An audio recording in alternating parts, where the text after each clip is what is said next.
in my collection though is definitely the coupe on the mule. That's on my refrigerator. I don't even have that one. That's Jack who has it. Yeah, that is my. By the way, Fred's been abducted by the Blair Witch. No.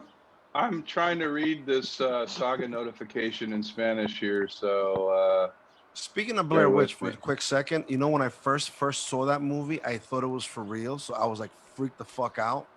When I first saw the movie, I didn't know it was like a real, I thought it was like the whole story of the game that they found these tapes in the wood. Yeah. I thought it was for real. When you think it's for real, it's a totally different movie, bro. For sure. Yeah, man.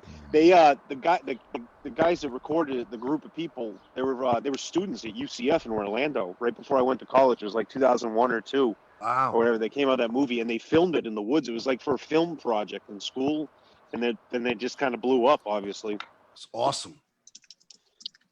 This is great content. This is great content we're missing. We should have gone live. Well, we are live now, so I'm just going to kick off the show. Live. So this is live. This is the shelter in place. Green room. vHerf round 4. That's the introduction. Now back to what was going on, and that's just how the show rolls. So the show started with me dropping an F-bomb, right? Yep. Like I think that's how it started. not the first words was the F-bomb. F-bomb. If you guys are monetized, perfect. you're fucked. I just want to let you guys know. Oh yeah. Well, we're fucked anyways. But I mean, that movie had to set some kind of record in terms of like cost to produce versus earnings, right? Like, it could have been like 1,000 to 1 or 10,000 to 1 or something. Oh, easily. So Fred, what'd you find out about Saga in Spanish? Nothing. We're live now, just to let you guys know. Tracy's translating right now. We might have breaking news, guys. Her Spanish is better than mine. Is Tracy an app or a person? Asking for That's my wife. Wait. Why didn't Coop get the press release? That's right. Coop's gonna be angry. Why he didn't get the press release? Well, he did, but it's in Spanish, so it went to his spam folder. What's the press release? Google Translate. It's not a press release. It's on Instagram, I think, and it's something about Saga closing. I'm just trying to find out if it's temporarily right now or what's going on. Well, fingers crossed. Hopefully, it's just temporary. Saga what? The restaurant. The restaurant.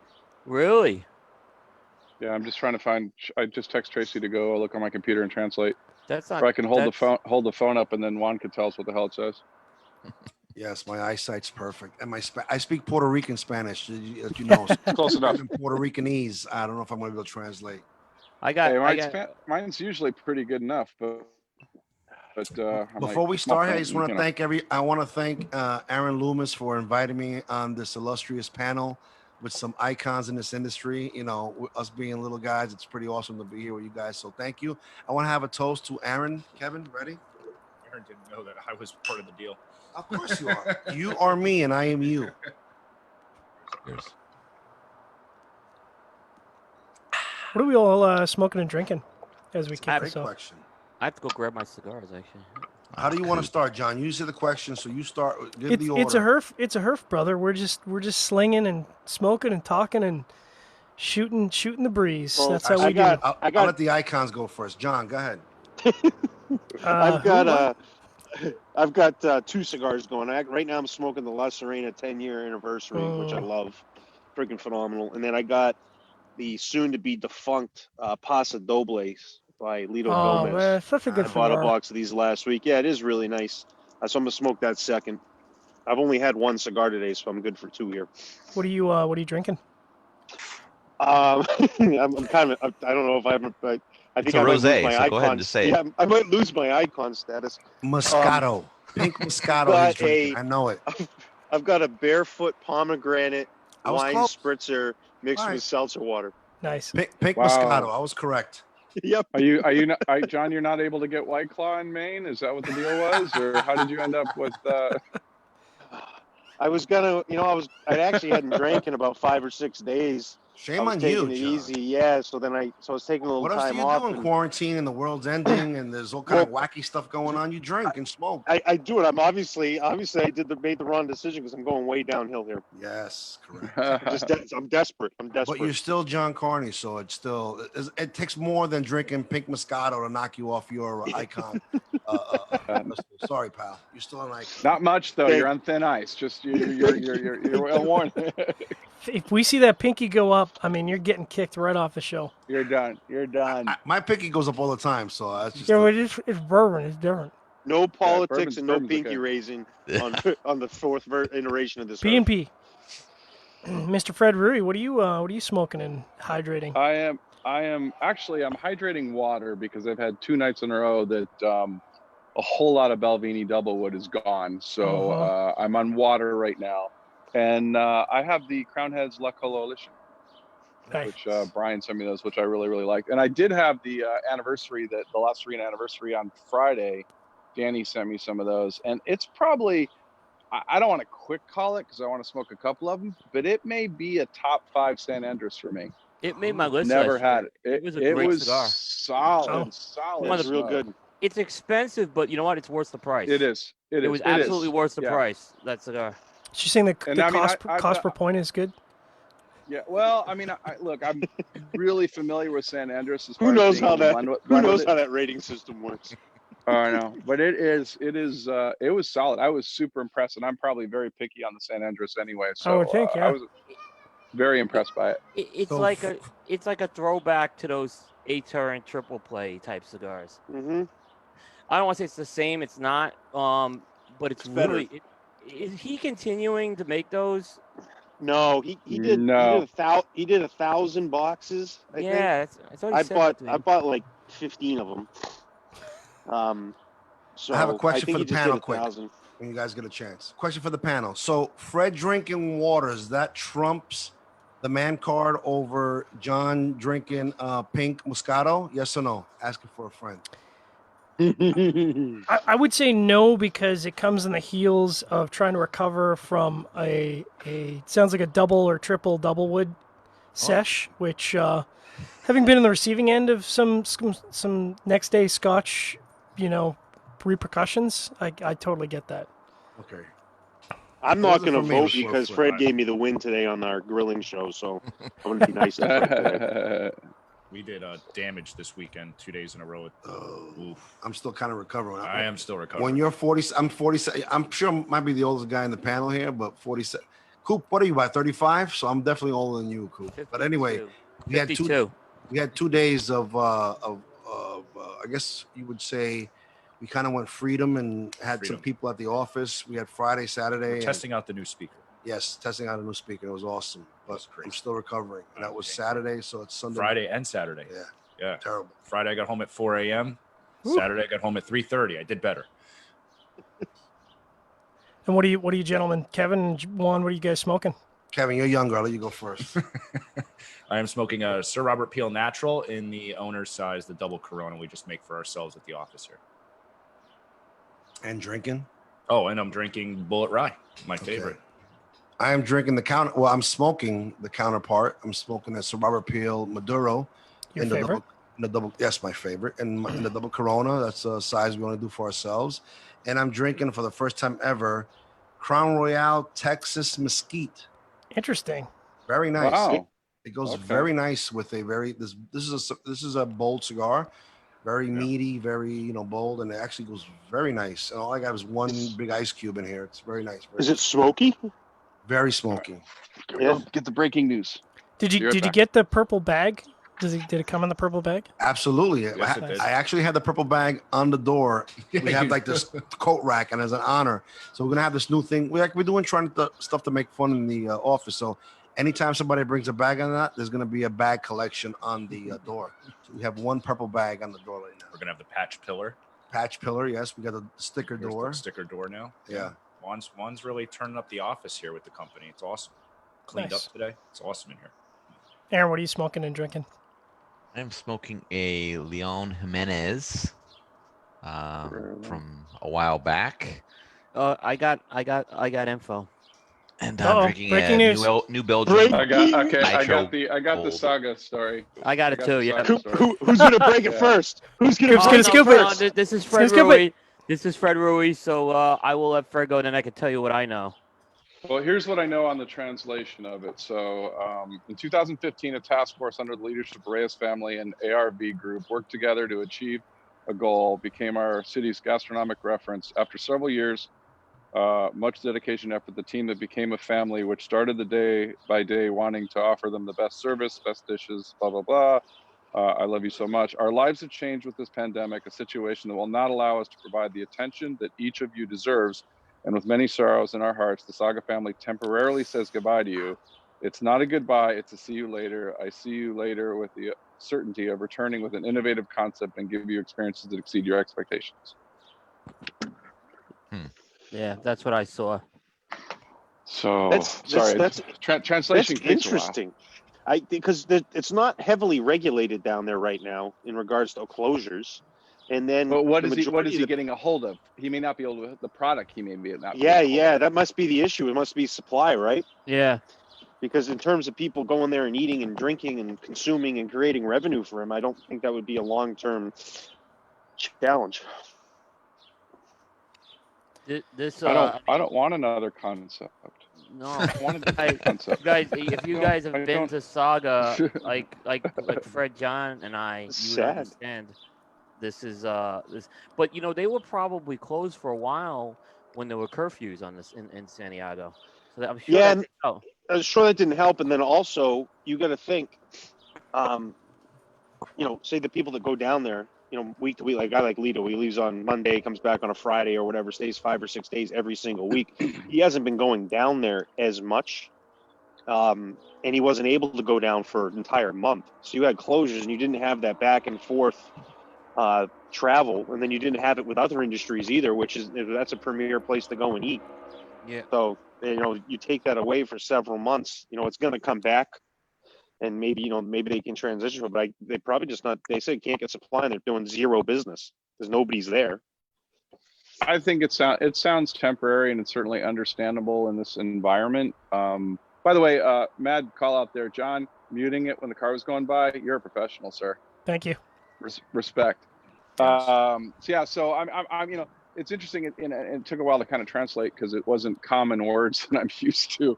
But basically, the only thing, new concept. I'm hoping they don't have a new concept because those of us that have been there, it is like your dream. It's your dream smoke / steakhouse. Yes, there is nothing I would change in this place whatsoever. No, it's definitely the place. Like if I could build a steakhouse for myself. Oh yeah, this Saga is exactly what I would do. Like in the items that are on the menu, like even the that is impressive. Everything.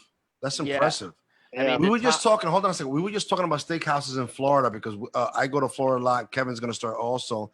The number one steakhouse I'm assuming Saga's. That's in Florida, guys. Am I right or wrong? I'm sorry. No, it's in Santiago, in the Dominican Republic. Oh, in Santiago. Okay, so I'm not a big Santiago guy, so I'll just be quiet. I was wrong. It's like the must place to go to in Santiago, though, as far as a restaurant goes. Understood. There's really only 2 A restaurants that, for me anyway, in Santiago. Before Saga opened, it was Noah. And Noah is still strong, smaller, but an outside patio, good, solid food. And then Saga opens. Saga's the place, definitely the place to go, no doubt.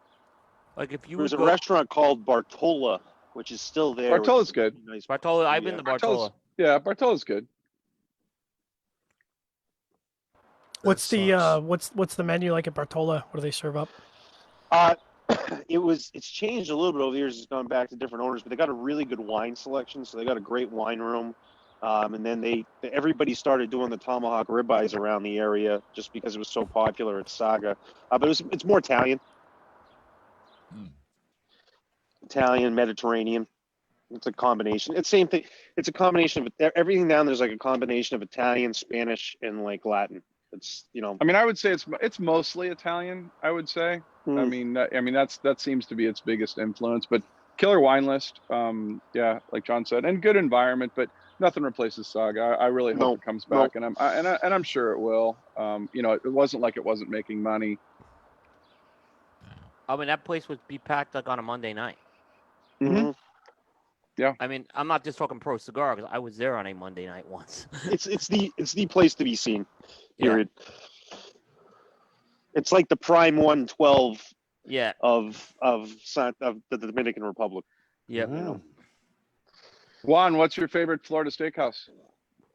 I am sorry that I cannot answer this correctly because I have not been to any spectacular steakhouse. I haven't been to any steakhouse in Florida. But now, being in New York all my life, if you ask me what's my number one New York steakhouse of all, I can give you that answer. And people have asked me if I want to feel, and we could have like an hour discussion of all. And I've been to all, like a good amount of New York steakhouse, but my number one New York steakhouse, I could give you that answer. But Florida, unfortunately, All right, give me the New York one, and then I'll tell you the Florida one. Keene Steakhouse on 37th, Kevin, 36th. 36th and 6th Avenue of America. I always don't get me wrong. New York has great steakhouses. There's Smith and Walensky's. There's Delmonico's. There's Del Frisco's. There's so many great steakhouses in New York. The Palms, everything. But if you want you have one day in New York, and people ask me, I want to feel that New York steakhouse experience. And Peter Luger's is great. Don't get me wrong, but it's I've been there. It's a little bit, in my opinion, overrated. If you want a great overall, and I'm telling you, somebody asked me, bullet response. Boom! I need one place. Where would it be? It'd be Keene Steakhouse. Yeah, Keene's a good recommendation. They're a little bit of a mix of like old school and modern too, though, which is nice. Luger's is just too old. Yeah, I really love everything they do, and if there's one thing on that menu that I recommend to everybody is and they call it's on the menu, the legendary mutton chops. Yeah. They are glorious with some mint jelly. That's what they're known for.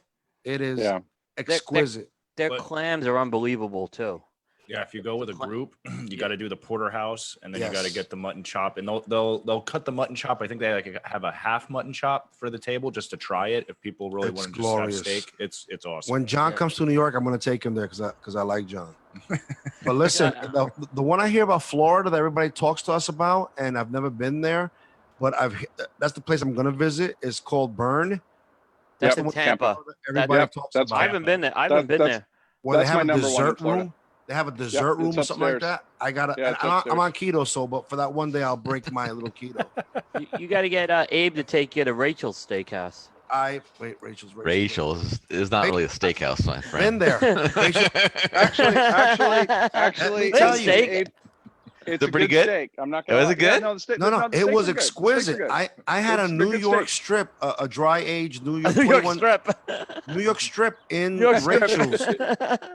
The shrimp were like lobster tails. It was amazing, but I really couldn't enjoy the beef because there was so much like fish flapping around. So I'll put it to you guys that way. So it's very distracting. But it was delish. I want to, Fred said, I figured he was going to say Burn because everyone says that in Tampa, but we looked it up and they're actually rated number 1 in the U.S. I forget the website that rated it. So yes. So what happened was Burn is number 1 and Keen's is number 2 on that same website. We were talking about that. So we definitely, when Kevin and I go down there and we have to stop in there and have a nice meal. Yeah. I'm all in for that. When you walk in, it looks like an old brothel. It's all red velvet and leather. But the wine list is amazing. It's typically chained to the table because people steal the wine list. Wow. If you go get a tour, they'll give you a tour down into the wine cellar. So last I remember, I think they have 5 wine cellars. There's only 1 on property at Burns, but you can go downstairs, get a tour of the wine cellar, get a tour of the kitchen real quick. That's awesome. The dessert room, you need a reservation upstairs. You leave you go out and then you go upstairs and you have that, but they have one person that does that. But their steaks are phenomenal. It's I like steak tartare, and they probably have, I think, 4 different steak tartares on there also. Wow. It's my number 1 in Florida, no doubt. Peter Luger's, though, for me, you brought up Peter Luger's. It's funny. I think until all these other ones, we would always say Peter Luger's up there. But bottom line is, it's like, I don't know if they're kind of resting on what it is, or they're just not innovating or what, but it's solid, but it's tough when you start comparing it to some of these other ones. Now, ask Eric Espinosa about Peter Luger's. He hates it. Now, one of the chefs at Peter Luger's a few years ago, it's probably about 10 years now, he left and he formed his own steakhouse, which is now expanding, called Wolfgang's. And I think Wolfgang's is a superior product to Peter Luger's. Wolfgang is tremendous in New York. Yeah, it's great. I'll tell you what we're going to take off our list in about a year, the Palm. Why is that? It didn't closing, Fred? From what I understand is that, and this is rumor, so Coop, you can go verify it online maybe, but I had heard Landry's bought it. Is it Landry's? Who bought Morton's? Was it Landry's that bought Morton's, that organization? Because Morton's went completely downhill after whoever bought them, and I want to say it was Landry's outfit. I had heard just a couple days ago, and I haven't even had a chance to look it up, that they just bought the Palm. And if that's the case, that disappoints me tremendously. Right. Because I've always loved the Palm. They don't know how to play to that. The Palm Steakhouse was acquired by Houston-based Landry's.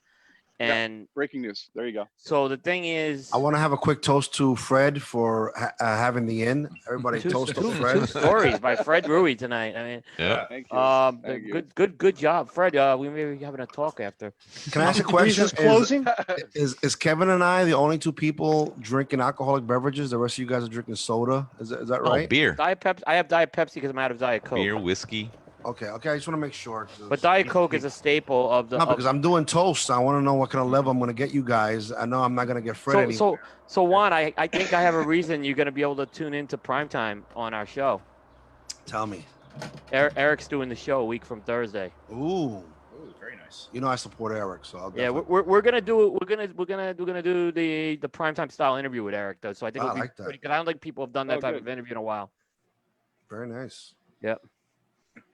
Now, Fred, I got to circle back because you said that was Burns is your number 1 in Florida.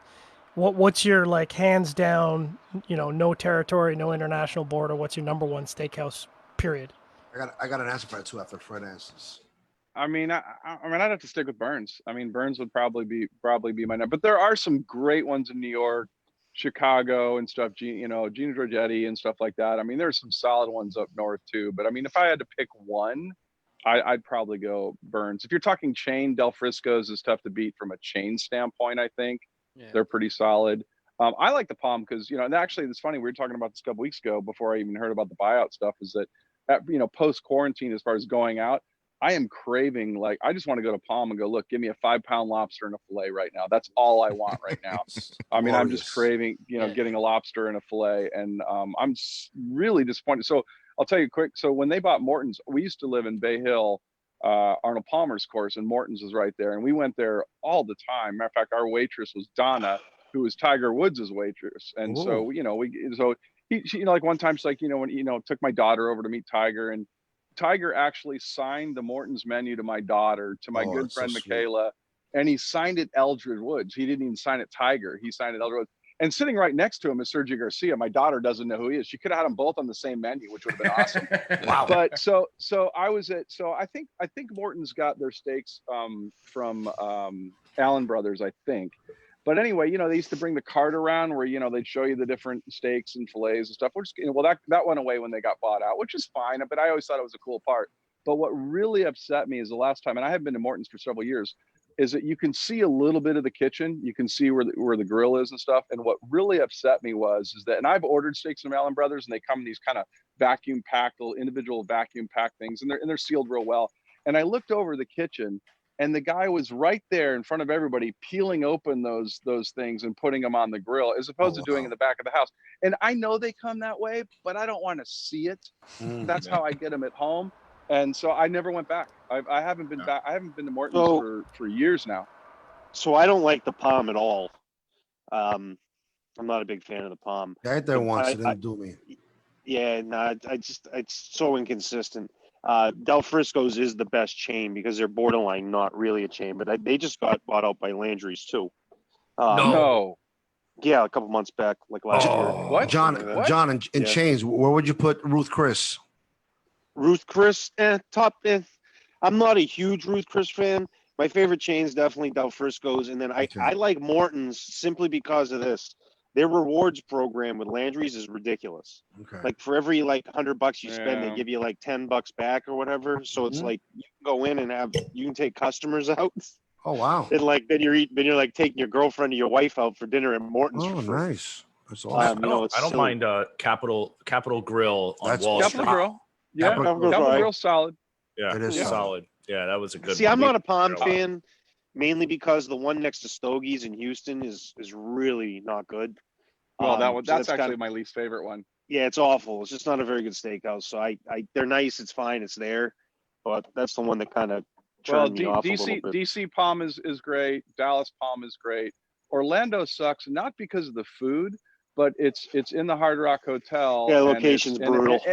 Yeah, and it's tourists. I mean, people coming in shorts and stuff like that. It's brutal. But So I'm actually a big Rat Pack fan. I love Frank Sinatra, and Kevin can attest to this. Like he'll come into the office, and I'm here, whatever, cleaning or doing work, and I'll have Frank Sinatra on, and I never know Dean what's going to be on, Martin. but a lot of times it's Frank Sinatra. I love Dean Frank Martin. Sinatra. I Yeah. just love, the sound, the vibe, the mood, the where it puts you. So I'm a big fan, and we actually have a Rat Pack painting in the office. But I digress there. Sorry. I love the Rat Pack. I love Frank.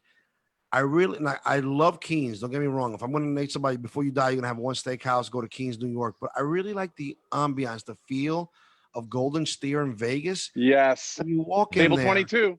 Table 22 is Frank's table. it feels like you're walking into the 60s, and you got all these great pictures on the wall, and like I don't think they've changed the decor in there. The waiters are the same. I could imagine just sitting on a table. Didn't we sit? I don't know if Fred said 22, but supposedly we sat on a table with a Rat Pack. The big room in the back with the big long table. So it's Frank's table. Like if you ask for, I think it's table 22. If you call and ask for Frank's table, they'll just give you any table. I think it's 22. And the guy that runs the shop next door is the one that told me to call and what to say. It's actually in the first room. If you walk in the very first room, it's the one in the corner to the right. Okay, gotcha. Okay. But I'm sure he hung out at the big long table with because the big long table you got 10 guys in it, bro, and they do the Bananas Foster. Is it Bananas Fosters? Yeah, Bananas they do Foster. the banana Caesar table side. Bro, the Caesar table side is gangsta. Gangsta. It's the best Caesar salad you'll ever have. It is delicious. The whole thing is just delicious. I love that place. And don't get me wrong. I think the food's better at Keen's, but I want to say if you're a big Frank Sinatra, it's a cool fan, experience. It is a great experience. Every year we go. This is the first year we're going to miss out in 5 years. In Vegas, yeah, unless we go on our own. But have you all ever been to Vic and Anthony's at the Golden Nugget? That's a pretty underrated steakhouse in Vegas. Yeah, that's good. No, I've heard about it though. That's solid. Yeah, Gabriel Panaris was telling us about that last year, I think. Yeah, I went on a recommendation, and because I took 2 of my reps one night and just wanted a night away, so we went down to the Golden Nugget. It was fantastic. It was very good. So one thing, speaking of Vegas, one thing that is off menu, not known, is at Gallagher's, which is just okay. I wouldn't put it in my top 10 by any means, but I used to have a guy that worked for me that's all he ever wanted to go to when we were in Vegas. So one thing you don't know about in the prime rib there. So the prime rib comes as a 16-ounce prime rib. It's $45, $50 or whatever, but not on the menu is that if you want to double the size of that prime rib, it's $15 more. Wow. So you get a 32-ounce prime rib they double it for $15. And it's not on the menu. Last time I argued with the waiter, I'm like in there and I'm like, okay, you still double it for $15. He says, no, I don't think we do that. I'm like, go talk to your manager and come back to me. He's like, oh, I didn't even know we did that. And I'm like, yeah, I'm listening. So they will. I'm listening. Well, it's funny. Fred. So someone gave me that tip like about 10 years ago. And I asked the waiter at the table, I'm like, so someone said you double it for $15. He says, oh yeah, we double it for $15. And I said it overly loud because I want people around me to hear, because I'm thinking at the end of the day they're just going to charge me for 2 prime ribs. Right. And no, it was $15 more, and they doubled the size of prime rib, and it's okay. It's not my favorite steakhouse at all, but that's a good sleeper price there. I remember John going to that sous vide place, like he posted it on social media at Vegas, the place they would sous vide the stuff. John, remember, like you have to wait 2 hours because they were sous vide in the steaks, something like that. Remember that in Vegas? And you raved about it, but I think they closed now. Me or McTavish? No, you, John. You, John. Yeah, no. I mean, Bizarre Meat. Bizarre Meat doesn't sous vide, but they do tempered cooking, which is essentially the same concept minus the bag. Yeah, right. Bizarre Meat's over the top. It's the best steak. That's by far the best. They're steak no longer there, if I'm correct. I remember you. Really? What?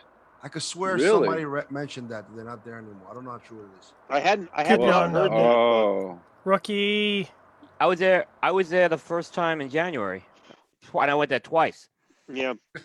Another underrated one is Old Homestead Steakhouse. We go there every year. That's another one. At the Borgata in New York. Caesars. Caesars in Vegas. The one at Caesars in Vegas. One in New York's good too, but there's one at the Borgata in Atlantic City. Yep. I've never been to that. The three I know is the original one. Great job. Yes, the original one in the Meatpacking District is phenomenal. The one at the AC in at the Borgata the Borgata and AC is pretty good. Yeah. The one in Vegas and the Caesars is also very. All three of them are good. Yeah. I always get the. I always do a dinner with like 10 or 12 people there every year, at at Costa Monte Cristo. They give us a little private room off the side, and they serve us in there. It's fantastic. Last year we had a magician. It was kind of fun. Oh yeah, It was a yeah. blast. I was there. The magician was walking around like doing tricks, and you just tip him. Yeah. You guys are in the back room, right? Yeah, After we were in the back room. Yeah, remember that one? Do you remember I brought all the desserts, leftover desserts in? They had these gigantic cakes the guys ordered. Yeah. I was like, somebody's gonna help me eat these freaking things. I do remember that. That was funny, yeah. You guys know about Fleming's? Yeah, I've heard of Fleming's. I've never tried it though. So they're not bad. Here's a good thing about Fleming's in Charlotte. For price point, they're solid. Here's the thing about fantastic. Well, Fleming's, the one in Charlotte, is right, like literally 2 or 3 doors down from Tailored Smoke, and you can order from Tailored Smoke, and they'll bring the food and everything to your Tailored Smoke, same prices and everything. Nice. And it's a nice deal, so you can have steak and smoke a cigar. So, being that Fred's from Orlando, the Fleming's in Orlando is super famous for having. They used to. I mean, I don't know if they still have it pretty going, but they used to have a killer happy hour there. I mean, it was a steal. Actually, everything on Sand Lake near Corona there. So Fleming's is certainly one of them. But they and even Ruth Chris does like a killer steak sandwich at happy hour for like $8 or something like that. That whole row right there is like big time happy hour. Yeah, Moonfish there. Moonfish used to do like a 25-cent oyster thing, and they had half off. I mean, they had some crazy happy hours there. But you have to go eat early. You know, you got to be in there between 3 and 5 o'clock. So in the vein of steak dinners, where you guys stand on smoking while eating a steak dinner? Love it. It is highly recommend. 1000%. Phenomenal. Yeah. It is better than sex, in my opinion. It is. Yeah, I'm not going to say that. No, listen, I've had glorious sex, but sex. Right now, if you think about it, you can't think of the best screw you had, in the last 20 years, but you can remember what the best steak you had in the last 20 years. Am I right or wrong? I can. Come on. No, not with you. Juan, I haven't been having sex for 20 years yet, so I don't know. And Juan, you're not the oldest one on the show, by the way. No, I'm sorry. It's Coop, right? Coop is no. How old are you, Fred? 54. Oh wow! I thought you were in your mid 30s. Fred's got me beat. No, oh, thank you. 54 as of April. With that hair, wow. Yeah, 52. Coop, you're right behind me. Yeah, I'm keeping pace. All right, so we got 3 old men in here and the rest are youngins. John, how old are you? Like in your young 212 technically, but that's the exchange rate. Yeah, when I moved to Canada from Eastern Europe, because I had to rehide my identity because they're starting to catch on. Now I'm 45. Oh, 45, good. Yeah. He looks good for 45. I want to say Carney and McTapp. I want to say Carney and Surgeon from now on because I figure there's 2 Johns in here. Yeah, I'm 36. Oh, you're a baby, bro. Yeah. Oh, your colon with all that beef you eat. It's a colon of a 70-year-old. I know it. Yeah, well, I just had to go clean it out a few minutes ago. Aaron, how old are you? 43. Good to know. Oh, you're 43. Okay. Yeah. I would have thought you were younger than me. Look at this white man. That's what gives it away is when the white strips come in the beard. I keep it. That's why I don't have a beard. There's a lot in that Phillips Norelco, white hairs all coming out every time. I want more white in my beard. I have about 5 whites over here, 2 whites over here, and like 3 whites between my. Yeah, Juan doesn't have gray hair. It's crazy. do. Look right here. There's one big one right here. Look at it. You don't see it somewhere in my hair? I feel like. See, but I don't in my hair at all. But my beard, like this, is all gray and has been for the last 7 years or so at least. But not like hair here. Oh, okay. You got one gray hair. No, it's not one. It's like 3 or 4. Oh, big whoop. Oh, there you go. Big okay. I don't really care about the white and the beard. I just feel like the hairs themselves are really they're quite coarse versus like regular beard hair, and it for some reason it really gets under my skin. It bugs me. So I love salt and pepper. Like I can't wait till I get more grays in. I think it looks dope. Like that salt and pepper. Like my father has it. I love it. But he's 70 years old. Do I have to wait to 70 years old to when did he start going gray? Not too long ago. Maybe the last 69. Maybe 60. It sucks.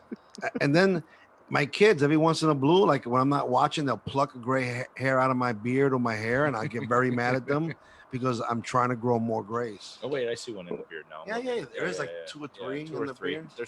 So if you pluck them, 2 grow back. So that's the way you do it. Yeah. Really? Is that a true story? Or are you messing with me? Nah, it's like that's a wives' tale. All right, so I want to. I adore my grays, so I'm gonna keep them until you can show me scientific proof of that statement. I'm not plucking no grays out. Coop, you're the fact checker. Get on that.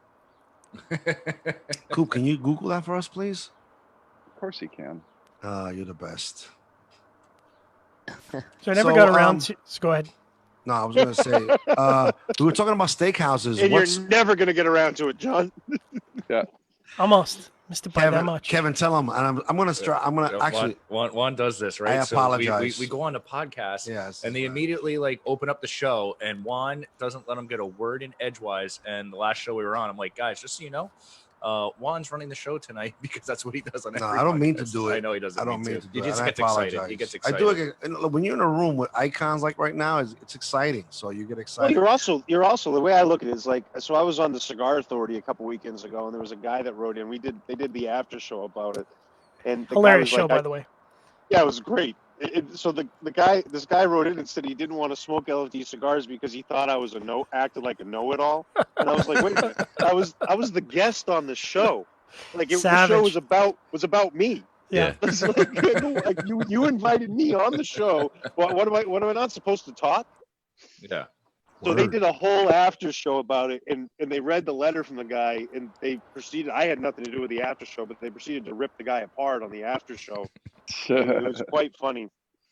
But yeah, Juan. Anyway, my thing is, you're the guest on the show. Talk as much as you freaking want. If they got a problem with it, they shouldn't going have anywhere. invited you on as You know a what's guest. the worst? I've got a mute button if I need one, right? When you're on these shows, right. and I love these shows. I love what you guys do. A lot of respect. Oh, as a matter of fact, let's have a toast to Collective Cigar Media.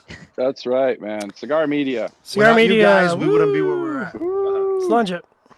May they get press releases.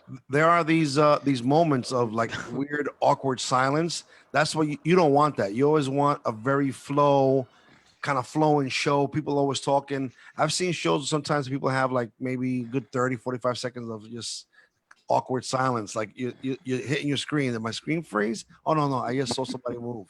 So I try not to do that. But anyway, I digress. John, we were talking about steakhouses. What Surgeon. Yeah, What were you? surgeon, correct. Surgeon. Surgeon. You have the floor, surgeon. Surgeon, tell me about a steakhouse in California. Look at this idiot. California. It's like Canada. Pretty much Canada. the same thing. Same thing. It starts with a C. A. Right. Steakhouse in Canada. Obviously, I'm a little biased, a little homer, because I have traveled all over the world, and I do definitely. I mean, I eat like a fat boy. I'm a reformed fat boy, and both Aaron and Coop can attest to. When we go to a steakhouse, the inner fat boy comes out, and like I will go to town on a tomahawk. I will eat the potatoes. I will eat the Caesar salad. I'll get the dessert, and I'll keep going. And I don't know how to quit, but I do feel like our beef up here, and it's definitely going to be a controversial statement, but I do believe our beef up here is superior. And I think that in of itself, are you saying you have better meat? That's right. Our meat is of better quality. If you want that good meat, John's got the best meat. Best meat, most satisfying meat is in Canada, eh? Aaron, if this doesn't bring out the meat, You're going to say that. Drink to that. Let's have a toast to the best meat in Edmonton. He comes out of Canada. Edmonton. Isn't that the one you were telling me about? That steakhouse in Edmonton. Mm-mm. Somebody was telling me about a steakhouse in Edmonton that's like killer. Yeah, there's some. Because remember I said coup de cheval in Montreal? Right. The last time we were talking about it. Did you just talk French? Is it my imagination? Yeah. Wow. I mean, there's no question for fine dining. You're going to be hard pressed to find a city, outside of New York, Montreal, in terms of fine dining. Like, you really can't have a bad meal unless you're really trying hard. But I feel just because of the quality of the meat, it kind of gives the steakhouses a bit of a leg up. Like, it's a little bit unfair because, like I've been to the Golden Steer. Fantastic experience, by the way. Like truly that, and I love that old school, like you said, the 50s, 60s feel. We've got a steakhouse here called Caesars of all things, and it has that same experience. But while it's good, we've got some like char cut, and there's a few restaurants. Like we've literally got 4 steakhouses downtown, all within maybe a 4 square block radius, and they're all phenomenal. But again, I think that has as much to do with the fact that the meat is of such high quality. You'd have to work pretty hard to come up with a pretty crappy steak. What are you doing? So what's the spot? Probably char cut downtown. Char cut. Char cut. What's with the meat up there that it makes it better that we can't do in the States? I don't know. I think we have the same kind of cows. It might just be because maybe we have more, like, it's kind of the Texas, like in Alberta. Alberta is really like Texas, like in so many ways, oil and gas, ranching. Do you massage the meat more over there? I don't think they massage it. No, but I think there's a lot of. You don't like massaging your meat? It's not Kobe. I mean, not if I'm going to serve it up to a group. God. Just for me. I apologize. No, I think it's the combination of the grasslands, and the just grass fed. Yeah, it's all grass fed meat up here, and it's all quote unquote farm to table. Like, I'm surprised that Texas didn't come up as kind of having some phenomenal steakhouses, because you would think, with Texas being such a beef state, they should be leading the nation on steakhouses. I don't know why that isn't the case. And speaking of glorious beef, we have Honest Abe just joined us. He's actually in front of his. Speaking of legends, look at this guy. He's in front of the shop right now. Speaking of legends, we were just in front of that shop. I'm on the Char-Cut website, and it says here, Char-Cut, we proudly serve all USDA prime. No, I'm just kidding. Awkward. I actually toast to Abe. Toast Abe. So I think that's one of those things, John, where toast to Abe too. We always talk about Canadians being friendly and nice. That's one of those things. There was a steakhouse in Calgary that was found out to not be using Alberta beef, and they literally almost got shut down because there was such a revolt. Like, people take it that seriously. So it's I'm gonna have to try to get some Alberta beef. I'm searching for this stuff now. Yeah, good beef and good bison, both from Alberta and Saskatchewan.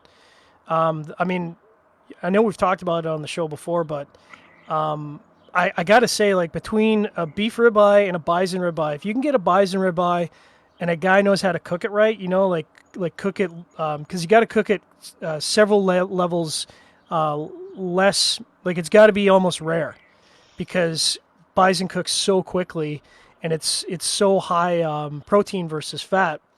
But if you can get a guy that cooks a bison ribeye properly, man, bison ribeye will change your life. So phenomenal. So Alberta beef is outside the corn belt because of their climate. It's generally too cool and too dry to grow a corn for grain. So as a result, cattle up there are raised, few cattle are raised corn as feed. The majority are raised grass-fed and then finished on cold-tolerant grains such as barley.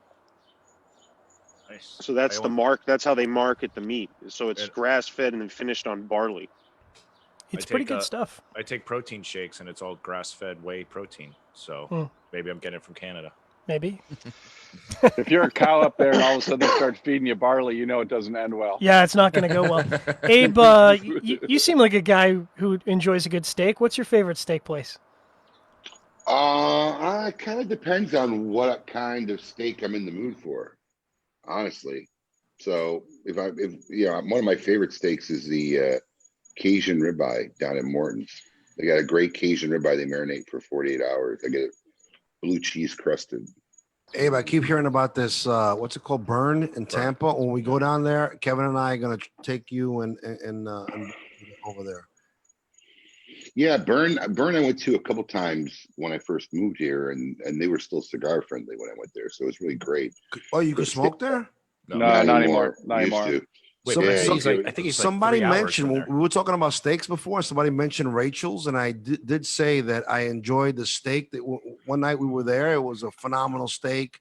But you're not paying attention to the meat; you're paying attention to the other stuff that's going around, which is bad. Well, some of us have a little more self-control. I'm sorry, I got zero. Zero. Oh God, how far is Burn from you though? It's pretty far, right? It's on the other coast. We'll pick him up, bro. We'll pick him up in the rental, and we'll freaking kidnap him and shoot over there, and the guy will have a good time. But it used to be nice. You'd have a steak downstairs. After dinner, you go upstairs for a cordial dessert, light up a cigar, relax. But those days, you can't do that anymore. No, those days are over. Terrible. No, that days are over. I still like Burn though. It's still my number one Florida steakhouse. Really? Yeah. It's fantastic. Yeah. I'm with you on that one, Fred. So we're on the steak topic, but what's your favorite cut?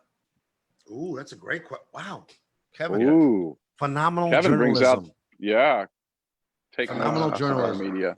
I'll start. I'm in between two. I really love a prime rib. I like a prime Eric's rib. not here right now, so I like a prime rib, and you're starting to do that because you keep imitating him. I do. I'm overly imitating Eric Espinosa with the slight stutter. So every time the I comes in my sentence, I go.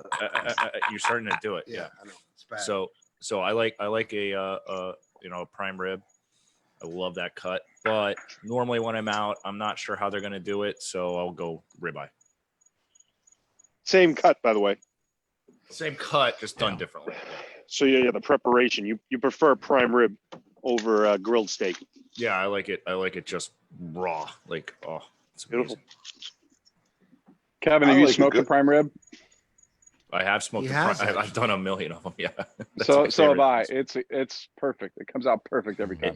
I do it for Christmas every year, and the family, when I started doing it, because we were just doing hams and stuff, and then I got the smoker, and I'm like, I'm going to do a prime rib. It's not cheap to do, but my family, like we got a lot of older people. They don't eat a lot, so you can cut them thin, you can cut thicker for younger guys, and it comes out so amazing. It's freaking awesome. All right, what's your favorite cuts? I'm a porterhouse kind of guy. I like a good porterhouse, kind of like getting two steaks in one. Absolutely.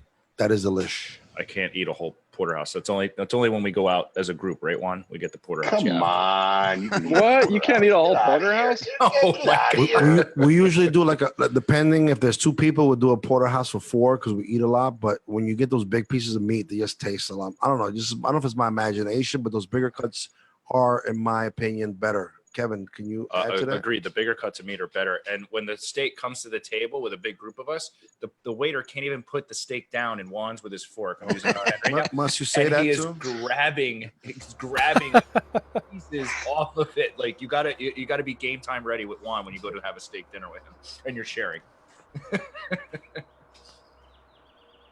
True story. I like, since there's an awkward silence, I'll just put in what I like. I like New York strip. New York strip's my personal favorite. I love it when they do the bone in, and I get it. That's basically part of the porterhouse. I get it. But I just love New York strip bone in, or even without the bone is also. I think the fat on that is perfect. They have that ridge of fat on a nice New York strip. So when you cut it, it's just the perfect amount of meat with a little bit of fat. It's just lovely. I love that. New York strip, my favorite. I feel like a New York strip is kind of the meat that defines, if they can cook a really, really good New York strip, then that tells you that, they really know how to control the heat and they know how to finish the steak properly. And then you can go on to like a porterhouse or a ribeye or, something more marbled from there. If I had to choose, it'd probably be a ribeye. But I usually do start with the New York strip if it's a place I've never been to. And then if I go back, then I'll go with the ribeye or a porterhouse. Yeah, I'm New York strip all the way because it's an in-between. Ribeyes are great flavor-wise. It's just so rich because there's so much fat. Yeah. And then fillets are great, but they're a little too lean. And I have different types of cuts that I like based off of what grade of meat I'm eating too. But New York strip is just in between. It's the perfect meat of both worlds. It's almost technically in between the fillet and ribeye in the body too. So it's New York strip. I personally think that filet mignon is overrated. Everybody, when you go out, agree. They all order that, but there's no fat in that. And don't get me wrong, it is nice, but I'd rather have a piece with some fat, man. I like fat in my meat. Filet mignon's a breakfast steak. Yes, and I pray the women like fatter than me too, or else I won't get anywhere in life. Heyo. You like fat in your women too. This is a true story. I love a big, hefty healthy women. Well, I don't know if this is the case because I mean your pricing for everything in the U.S. for groceries is considerably cheaper than here. But I mean a filet mignon is usually like double the price, maybe even more than a strip, right? Like typically. Absolutely, yeah. Oh yeah. Yeah. So if we're grading like price per ounce, if it's a value per ounce. When you look at like filet, a lot of the ideal fillets are cut from the center cut because they're the thickest and there's not as much not as much connective tissue on it, like the connective fat. So the really good fillets you get at a restaurant are going to be center cut fillets. So it's always going to be a little pricier because those other cuts are being used for something else. When you get a New York strip, they like it center cut, but there's some good cuts for it. In my opinion, on a ribeye, the best cut's the end cut. Which would be the chuck John cut. made a very good point. What's the best bang for your buck on a certain cut? And I think, in my opinion, the best bang for your buck, maybe the ribeye. At home, we like to make chuck roast because it's cheap, and I put it on roast, and then we make tacos out of it. Great. Yeah. It's great. Oh my gosh, yeah. You can. It's almost like the poor man's brisket. If you you can do burn ends with it, but we really love that, and it feeds us for a few days. I'll eat it with my eggs in the morning. But you guys, like I said, you guys have fairly inexpensive groceries. Like, what is typically at a grocery store if you get a AAA? What does that cost you per pound? So if you go for most grocery stores are gonna have choice beef. So if you do like a choice fillet is gonna be like $19.99 a pound at the most. So you're gonna run between $16 to $19 a pound. Prime's gonna go about $24.99 a pound on a fillet on tenderloin. Strip steak's going to go somewhere between $19.99 on Prime, and you can probably go from $12 to $15 on Choice, and then depending how big the cut is. But yeah, usually $19.99 a pound on Prime strip, $24 on Prime fillet, and then like a ribeye is going to be around $19.99. Ribeyes tend to be on special. It was funny if you watched during this pandemic, the first cut of beef that was gone was ribeye because that's what everybody knows, right? So they grab it. They're like, oh, I'm going to grab ribeyes. So ribeyes are gone. Next thing that went was strips. And the fillets stick around because the price was there. Fillets were the last to go. And then you started going to grocery stores and seeing, crazy cuts. Like I was buying, I was buying like bottom round, like prime bottom round for dirt cheap. And I just cut it up real thin and used it as making Philly cheesesteaks and shit. But it was great meat because the marbling is good and you could cut it with the grain. So you can find other cuts. Like one of the most underrated cuts is from the shoulder. Up here we call it an oyster cut. It's this little piece of it's like fillet of like the shoulder.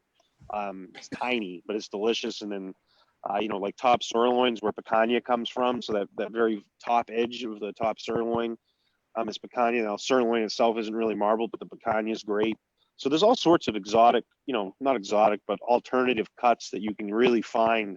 And it said if you could get like a prime bottom round, it's going to be good. Like you're saying too, Kevin, you're talking about the chuck. Like the chuck roast is freaking huge bang for the buck, especially if you cook it right. It's incredible. Massive. You slow cook that in the smoker, you render that fat. Yep. Oh, it's amazing. Yeah, I find that typically, like talking about sales, so often you'll see a ribeye roast go on for sale, and like for crazy cheap, and people just I think are afraid of knife work. Like they're afraid of buying this 15, 18 pound ribeye roast and carving it up themselves. And it's like, yeah, it takes 8 minutes or whatever to carve up a roast, but you're getting steaks. Sometimes they can be 50% off versus the butcher doing it. It's like, well, I still get ribeye and it's 50% cheaper. Why wouldn't I do that? Well, we get here. So like about every 6 weeks, Publix in Florida, they'll run whole standing rib roasts under $10, either $9.99 yeah, a pound I mean, that's or crazy. $8.99 a pound. That's crazy. I mean, and they do it all the time. And like I said, it's about almost every 6 week weeks. there's something going on. Down in Miami, it's like almost every week you can go in and get, and they'll sell them as like steakhouse cuts because they're trying to get rid of it because they'll like double the weight. So you can go buy like a 32-ounce ribeye for like freaking $20. It's ridiculous. Well, filet, you got to buy the whole tenderloin. If you buy the whole tenderloin, it's actually not that bad. You can get a whole one for like $65, cut it up, and you got several center cuts out of it. And then you got some scraps that you'll just use for breakfast or something like that. But I mean, the prime rib, I'll do a prime rib about every 6 weeks. Anytime it gets below $10 a pound, I'll throw a whole prime rib on there. Oh yeah. I took advantage of a fillet deal they had up here. They had choice fillet for $8.99. a pound, and so I bought two primal cuts of it, and I was like, oh, I'll buy this. It'll last a couple weeks. Man, it lasted like 3 days. I ate filet for breakfast, lunch, and dinner. Wow. It was like, my dad's like, because I'm at my parents' place up here for the last 4 months, and they're like, my dad's like, hey, where'd that filet go? And I'm like, sorry, Dad. I'm like, as soon as you eat brownies fast, I eat filet. Yeah.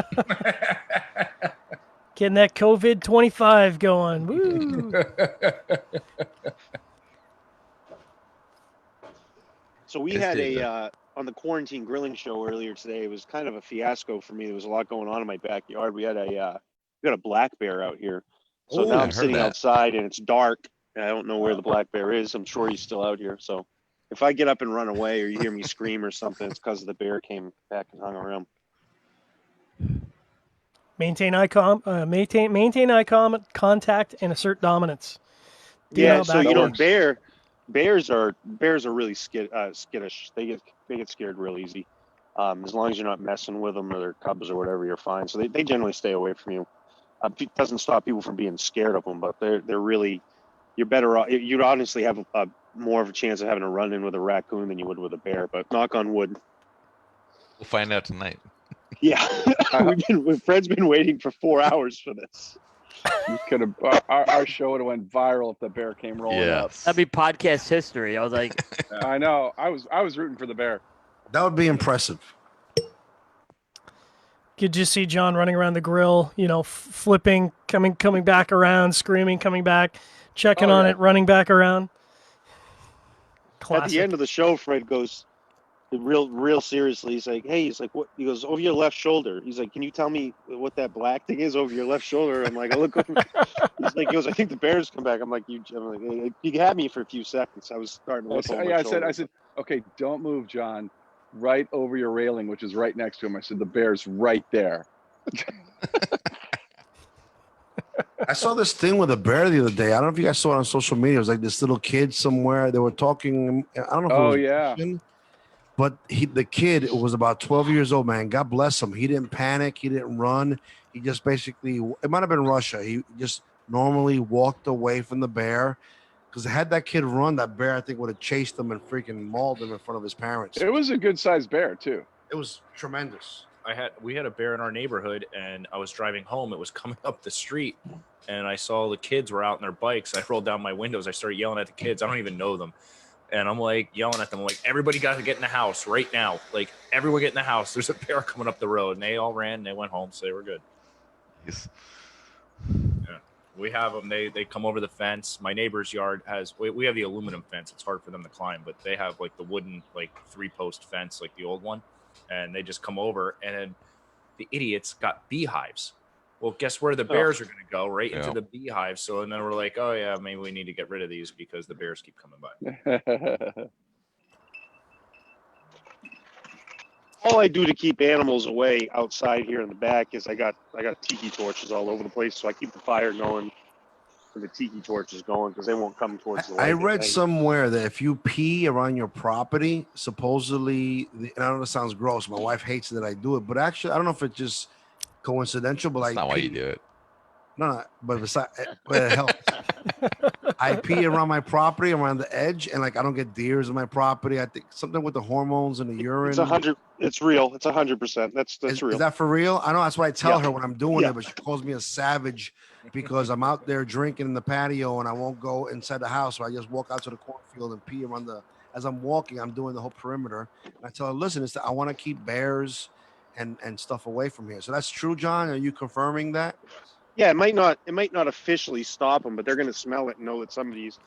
But I mean, they pee to declare their areas, so it's the same thing. So I mean, they'll respect it. Now I said it won't necessarily stop them, but like they're definitely going to smell it. All right, good. Yeah, justify me, thank you. Because bears real for us. We're a threat to them, and it's not just because they don't know we can shoot and kill them, but we're a threat to them. Like we are actually the top of the food chain. Right. In their world. And where are you at again, John? I'm in northern Maine. Oh, okay. Yeah, I'm like an hour and 10 minutes south of New Brunswick. I'm way up. If Abe fought a bear, who would win, the bear or Abe? I'm gonna put my money on Abe. Anybody else? My money's on Abe. Abe. Wow, Abe, you just beat a bear, bro. Abe would kick the Bears' ass, and then he'd sell him a membership to the Cigar of the Month Club. And invite him on KMA for guest appearance. I mean, I don't know if I could beat a bear, but my biggest argument with going in an ocean is I'd rather deal with a bear than a shark any day. At least a bear, pound for pound, I have a shot. Right. Well, you know what? That's like when people talk about shark attacks. Like, they're like, oh, there was a shark attack today. Like, where? In the ocean. You were swimming around and it's home. Right. Dude, I don't play with the ocean. I know they say they don't bite and shit, but I don't play with the ocean. I love the ocean. No, unless I'm on a boat that has at least like 280 life rafts attached to it. Right. Not happening.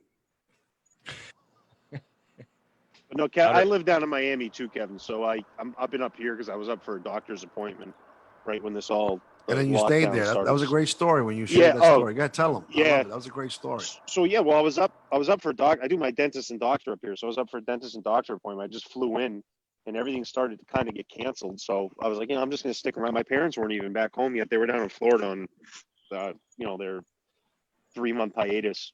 And so yeah, no, I just ended up staying here. And honestly, with everything that's been going on, it's worked out perfect. That is awesome. My town's got 2,800 people in it. There's nobody up here, so you can't do anything but stay social distance. So it's worked out really well. And I've been fortunately I've been fortunate on my end, and I've really kind of enjoyed the time to kind of just reset, which has been nice. But and it's great now because the weather's freaking beautiful. Like the swimming pool's open and life's good except tonight. Yeah, that makes it a lot better. So people are like, oh, you must be excited to get back. I'm like, not really.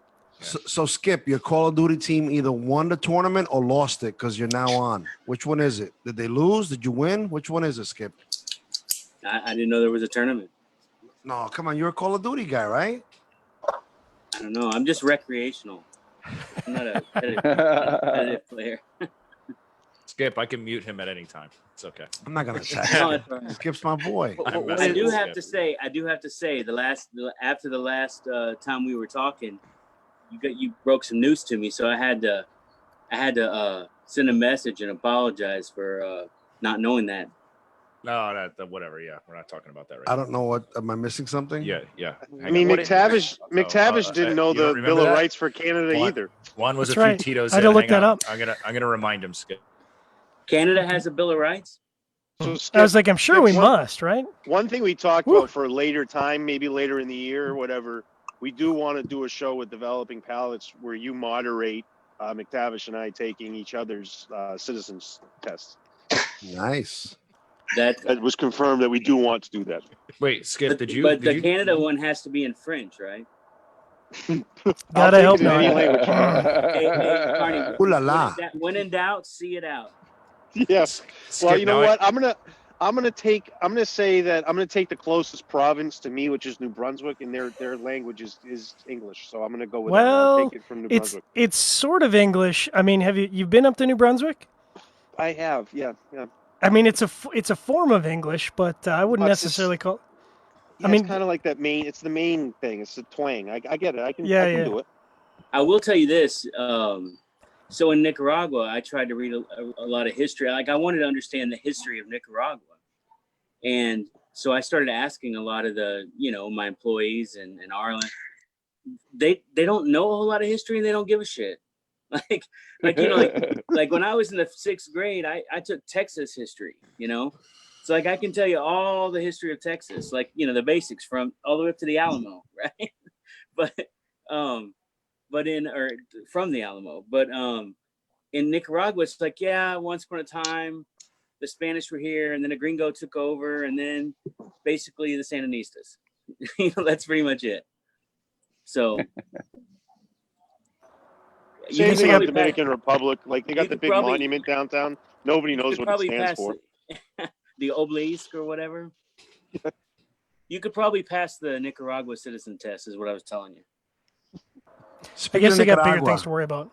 Speaking of Nicaragua, I know we promised we wouldn't talk about this. Any protests in Nicaragua? I'm just curious. Yes or no? Asking for a friend. No. That's what I figured. All right.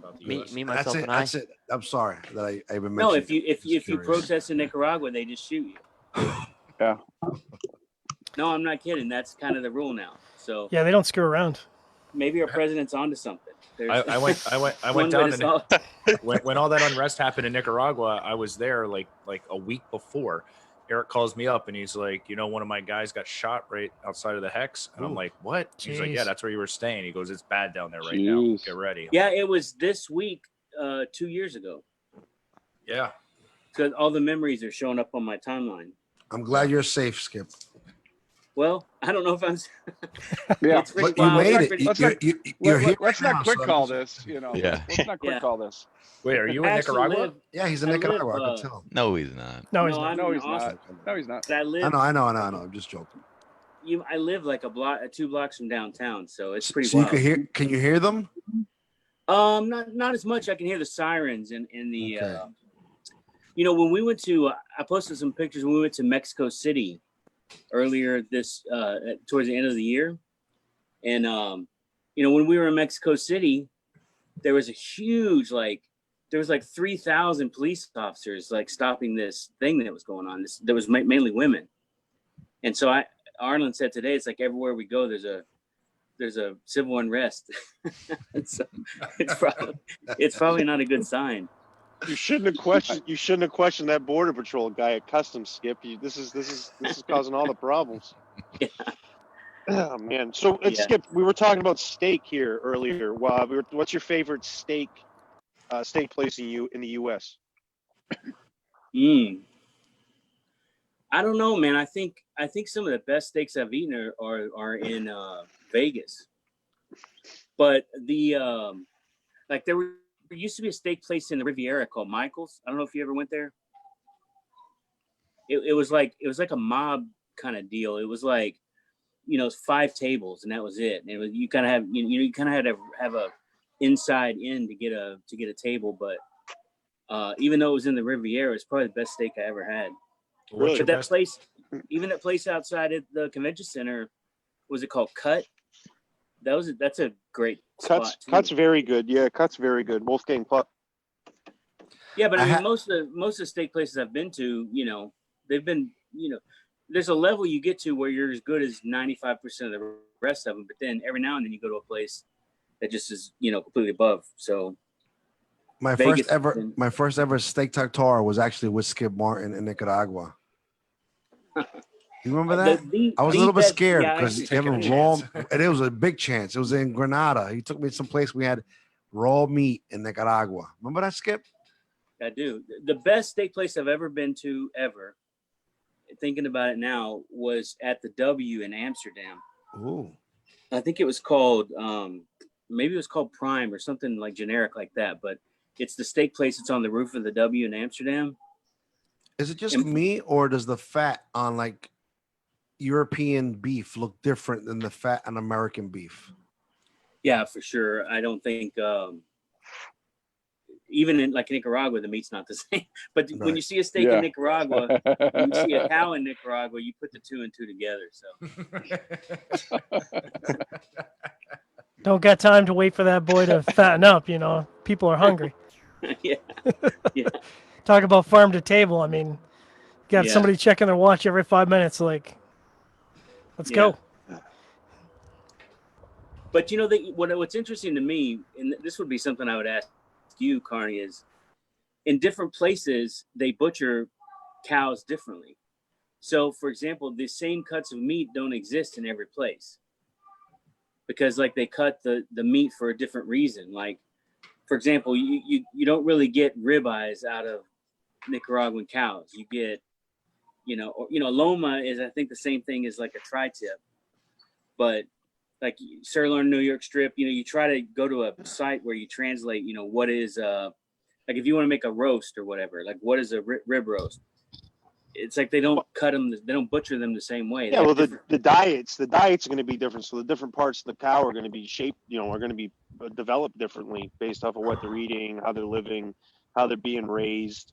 You look in South America, there's great beef in South America, Argentina, Uruguay. Those animals are essentially wild to an extent. And same thing in Nicaragua. If you were having true Nicaraguan beef, I'm sure they maybe have some imports there too, but it's going to be based off the diet. We were talking earlier with John about how Alberta is known for its beef, and we looked it up. It was because they're outside of the corn belt, so the cows up there eat mostly grass, and then they finish them with grain. Where here are, they may start with grain and then finish with corn. Where grass fed's big here too. So it's really based off diet, and where the location is and what they're eating is going to really change the way that the cows raise. Like in Italy, they have Piedmontese beef, and those cows are, they're just different. The ribeyes, I cooked the ribeye on our show 6-7 weeks ago. You put it next to just a regular, a Midwestern raised cattle. I mean, it looked different. The fat's a different color. You were mentioning, they mentioned in Europe, the fat's it's like yellow instead of white. So that's just really all diet.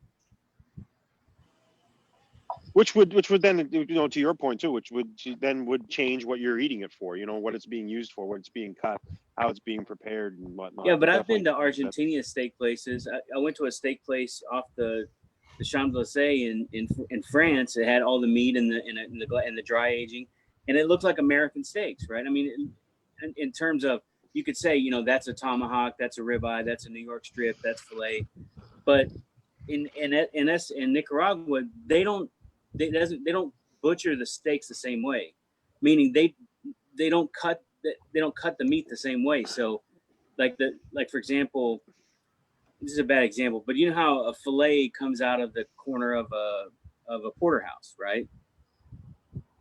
Like, a porterhouse is on one side is part of a filet, and on the other side is a strip, right? Strip, New York strip. Yeah, so you recognize the meat. You know what I'm saying? Okay, I've seen that before. That's been in the Tom and Jerry cartoon. I know that shape since I was a kid, right? But then you can't find that steak in Nicaragua unless it's American, supposedly American prime. But most of the beef in Nicaragua is grown for export. So it's interesting. I'm glad to see Hector. Someone sent me a message today and said, "Hey, did you hear about Hector?" What happened? Yeah, I got the same. I'm like, funny. I got the same one too. I'm like, shit. What happened? Did I pass away? What happened to Hector? Did he die? What happened to Hector? Like, and then there's like, oh no, it's Hector from Scandinavia, and I'm like, yeah, that sucks. Maybe next time.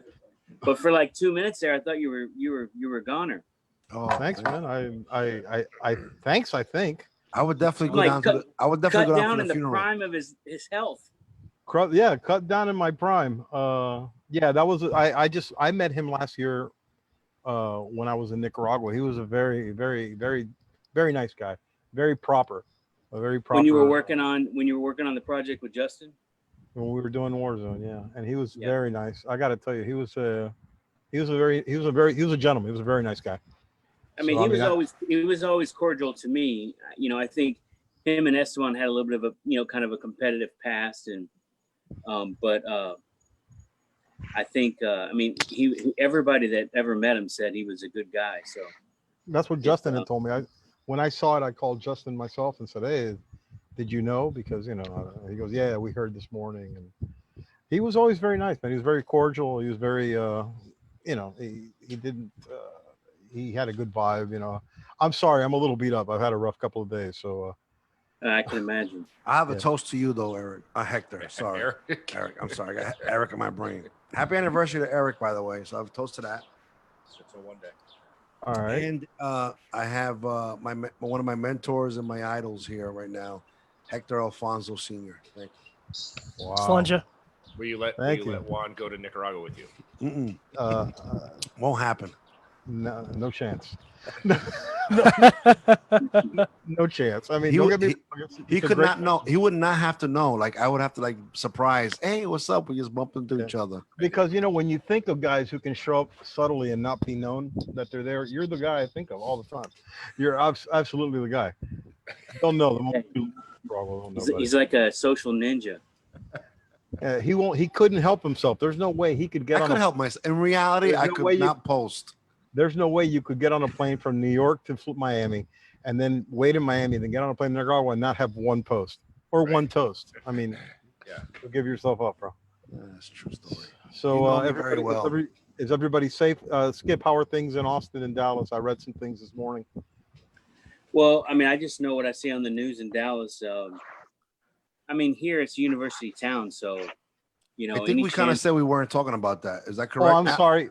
Forgive me. I just Aaron Loomis. Is that the rule? We're not talking about the. I didn't want to talk about safety things. That's okay. I still want to get into the political I didn't side want of to talk. things. I just want to make sure everybody's like I was going to ask Carney as well and Jared, how are things in their area? I mean, I see that every day. So I mean, but no, I didn't come to talk politics. I can answer the question. So, I mean, like if there's some random protest for the Aborigines in Australia, there's 12 people over here in front of the Capitol, right? That are it's a college town, sure, absolutely. Right, so that are supporting that. But you know what? The thing I read was that most of the people who got arrested for doing like really bad stuff were from out of town. Absolutely, we made that's across the nation, though, Skip. Yeah, across the nation. Yep, it's the same story in Pittsburgh. Yeah, it's terrible. But so up in northern Maine, we don't have protests like that. Yeah, I was. Carney looks very tranquil, not worried at all. We got two things. We got the southern part of the state in Portland where there's been some peaceful protests, and if anyone were to protest or loot up here, they would, without a directive from the president, you would get shot. So if somebody came onto my lawn wearing masks trying to loot my house, they'd get a shotgun to the face. Done. Once they cross the property line, done. You think it's more likely you're going to get shot? You think it's more like you're going to get shot in Maine than Texas? I can tell you no. If you wander on your own property, I'd be interested to look at the numbers. I'd be interested to look at the actual percentages. It would be interesting to look at that. I can tell you guys tomorrow per capita. Yeah, like I think per capita might be pretty damn close. I don't know. You're liable to get shot up here and nobody'd even know about it though.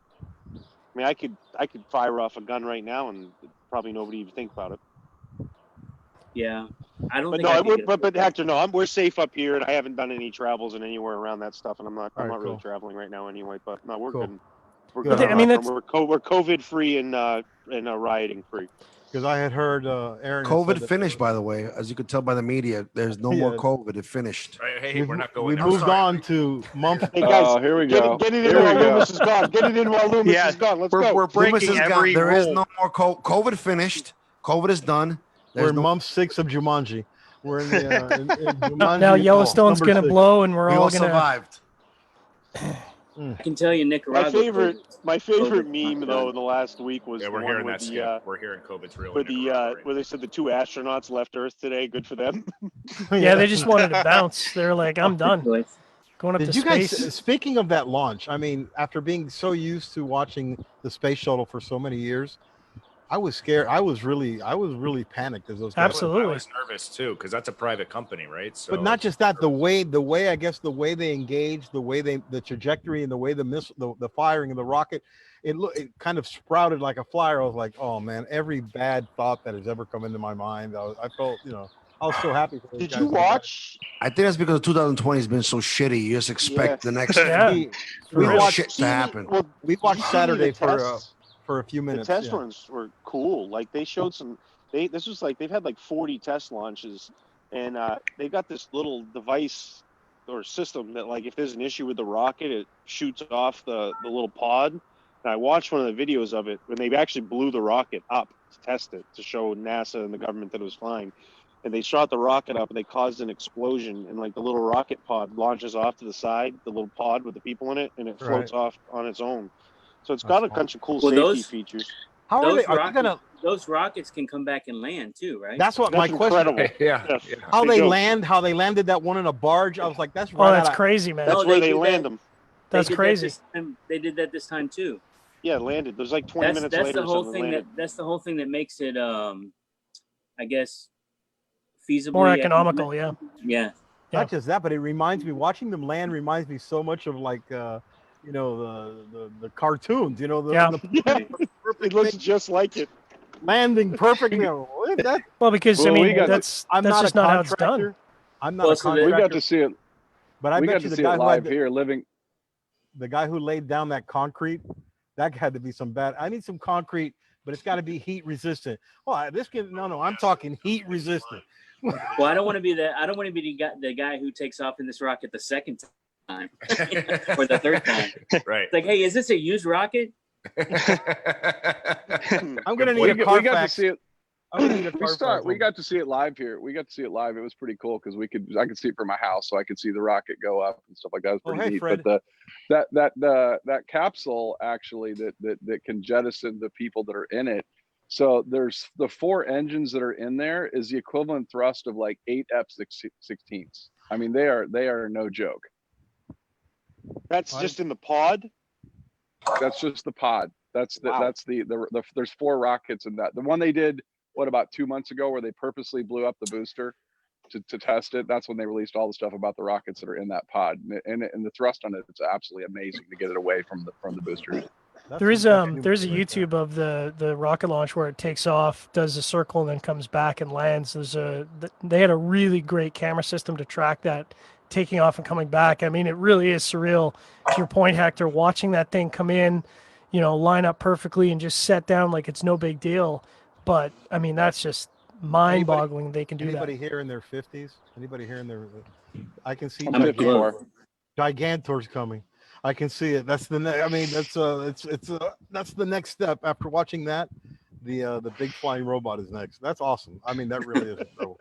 You couldn't. Well, I heard today there were earthquakes in Yellowstone, which is not. Oh, great! It's not. That's bad. But I mean, like it's just. If it goes, it doesn't matter because that's one of those things. I think the study I read, they said like Alberta, which is a fair distance from Yellowstone, we have something like 3.5 hours, 4 hours, and then Alberta is literally wiped off the face of the planet in a 4-hour period. So, what are you gonna do? Yeah, it's how's your Alberta beef now, huh? Well done. 2020 is like the world's worst brainstorming session. It's just all the bad ideas are coming together at once. Somebody told me that if 2020 was a meme, it would be a bottle of KY. It's just been shitty. No, it'd be Vaseline with sand in it. That's how bad it would be. I had one of those really religious people in my office who walked over and says, "God's angry, man." I said, "All right, we get it. All right, we get it. Jesus Christ, we get it already." Time to go back to sacrificing the cows and the myrrh and the incense and whatever.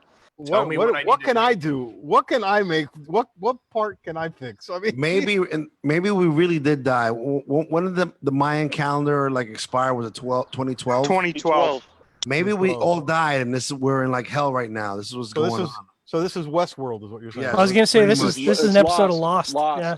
I was gonna say Lost. Yeah. Well, Coop, I can give you some breaking news about Nicaragua. Let's hear it. So this afternoon, like late this afternoon, about 4:30, the COSEP. Do you know who COSEP is? It's like the Chamber of Commerce. Mm-hmm. They met and said that they were gonna put a mandatory closure for all the businesses in Nicaragua. I don't know if they have the power to do that or the authority to do that, but they're basically trying to get all their member companies to close. Wow. Because they feel like the government's not doing enough to address the problems. And so they're like, well, if the government's not going to do it, we're all just going to close and we're going to force everybody to close. And I'm like, so I was talking to, I sent a note over to our chamber, but because we're kind of like associated with them, but I don't know how they could. I mean, the government's not going to put an order out like Honduras did, but I mean, if COSEP is putting pressure on everybody to close businesses, that could be big news. Yeah, if it happens. What is? I mean, we already lost. We already lost. A month of. Basically, we lost about 18% of our production for the year. So, and we're already a very small production, as you know. So, I don't know. Another 2 months would be rough. I'm just looking at this now. They're saying non-core business. What is the definition of non-core business in Nicaragua? Depends if you ask AJ. You can ask AJ. That's the cigar industry's core. Yeah, that's what I was gonna say. Well, in Esteli, cigar industry is essential. Core, sure, absolutely. Yeah, absolutely. Coffee, core. I don't know, but I mean, it's a developing story, but it's something to keep an eye on. Absolutely. We've had a lot of breaking news tonight. with all this stuff going on, that hurricane didn't double back, did it? It's 2020, bro. Of course it did. Of course it did. Yeah. Triple back. So we got Sharknado coming too. It's gonna. What hurricane? There's a hurricane east. It was either a tropical storm or a hurricane on the east side, on the west side of Mexico. Okay. Or in the Gulf. I'm sorry, it's in the Gulf. It's in the Gulf. It's turning in the Gulf. We've had enough rain from these storms already. Well, we could have used some rain this weekend. I mean, that's all I can tell you. All these storms that hit the southeast, somehow the rain makes its way into Charlotte and just deluges us every time. We got a ton of rain this week here, but Esteli also got a ton of rain. Did you see the pictures I was posting? Yeah, I did. Yeah, that guy riding on his truck, man. That's crazy. Car surfing in Esteli. It's crazy. I mean, it'll happen. It'll the streets will have 3 foot of water in them just on a regular rainy season, and then it'll be gone, in 30 minutes. But this time it was particularly bad. I think it's because it was the first big rain of the season, and most of the water will flow off to the river, under the bridge that goes to Drew Estate. That bridge? Yep. So I've seen that river so full that it was over the Rampa, which is the Rampa Panama Soberano, which is on the other end from Drew Estate. I've seen it high over that ramp, but usually it goes, most of the year that river's dry. Yeah. Right. Wow. So I've always seen it dry when I'm there. Yeah, in February, March, it'll be dry. But then, usually at some point during May, June, July, because the rainy season's May to October. So sometimes it'll get full, but when it's full, the water doesn't drain out of the city like it's supposed to. Plus, there's so much garbage and everything else in the streets that it just clogs up the whole system. So,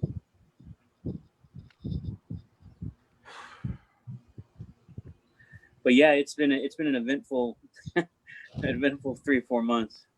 Oh, I can imagine. What's that? I saw another great meme. Nobody won the 1995 "Where Will You Be in 5 Years" contest. That was actually awesome. I saw that too. Nobody won that. Everybody answered that wrong. Everybody got that wrong. Skip, how's the solo stove doing in Texas? Are you enjoying it? We've only used it twice. That thing uses a lot of wood, though. Once you get it going, it goes through a lot of wood. So I ordered my firewood from Amazon. Mm-hmm. You're spending a lot of money. Wait a second. Isn't that like extraordinarily expensive? Keeping America working. That's going to be wildly expensive. That's what I would do. Really expensive, Skip? That's what I would do. It's really good quality kiln dried firewood, though. But isn't it like maybe like $10 a bag or something like that when you order it, or how is it? How do you buy it? Every time we light up that solo stove, it's a good $300-400. Ooh, easy. Holy crap! Carney, do you have one of those? No, you know what? I talked to Skip quite a bit about it, and I was going to pull the trigger on one when the quarantine happened. John. And I bought a regular, just a fire pit at because I saw about a week ago you posted snow, bro. So I'm thinking. This solo stove is gangster, bro. But you don't have to buy the big one. Juan got the massive one. I have the small. I get the bonfire. I went like an animal and I bought. Bill, you have the bonfire? I have the bonfire, which is a good size for at my pool. And Juan was so impressed with it. He was like, "What is this? There's no smoke off it. If I put my chimney up." Yeah. And then Juan went nuts, and he was like, "They make a Yukon," and I go, "Yeah, they didn't have that one." And I'm like kind of glad right now because I was like, I kind of messed up. I bought it too early. They came out with a bigger one, and I always want that thing goes through the woods like it goes through so much. His goes through so much wood. Mine, I can put a couple logs in there, and it lasts for hours. Aaron, go ahead and mark this time, and we have stove envy right away. Yeah. There you go. Well, no, I still might pick one up, but mine's got little moons and stars on the side of it. This thing is glorious. As a secondary burn is gangster. It's a secondary burn. You get no. It's essentially a stoking chimney. It's the same thing you would use to like stoke your coals to make like charcoal on a grill. Well, it's essentially what it is. So it's going to stoke. It's a little different. It's the same concept of technology of pulling air through. When you start seeing the where it's coming out of the side when the secondary cycle, burn. Yeah, when you see the cycle start working, you're like, holy shit, that thing's cool, man. It is glorious. I love that. I love that stove, and it's just one just to have it at the pool because people go in the pool at night, and we have a little party here at at my house.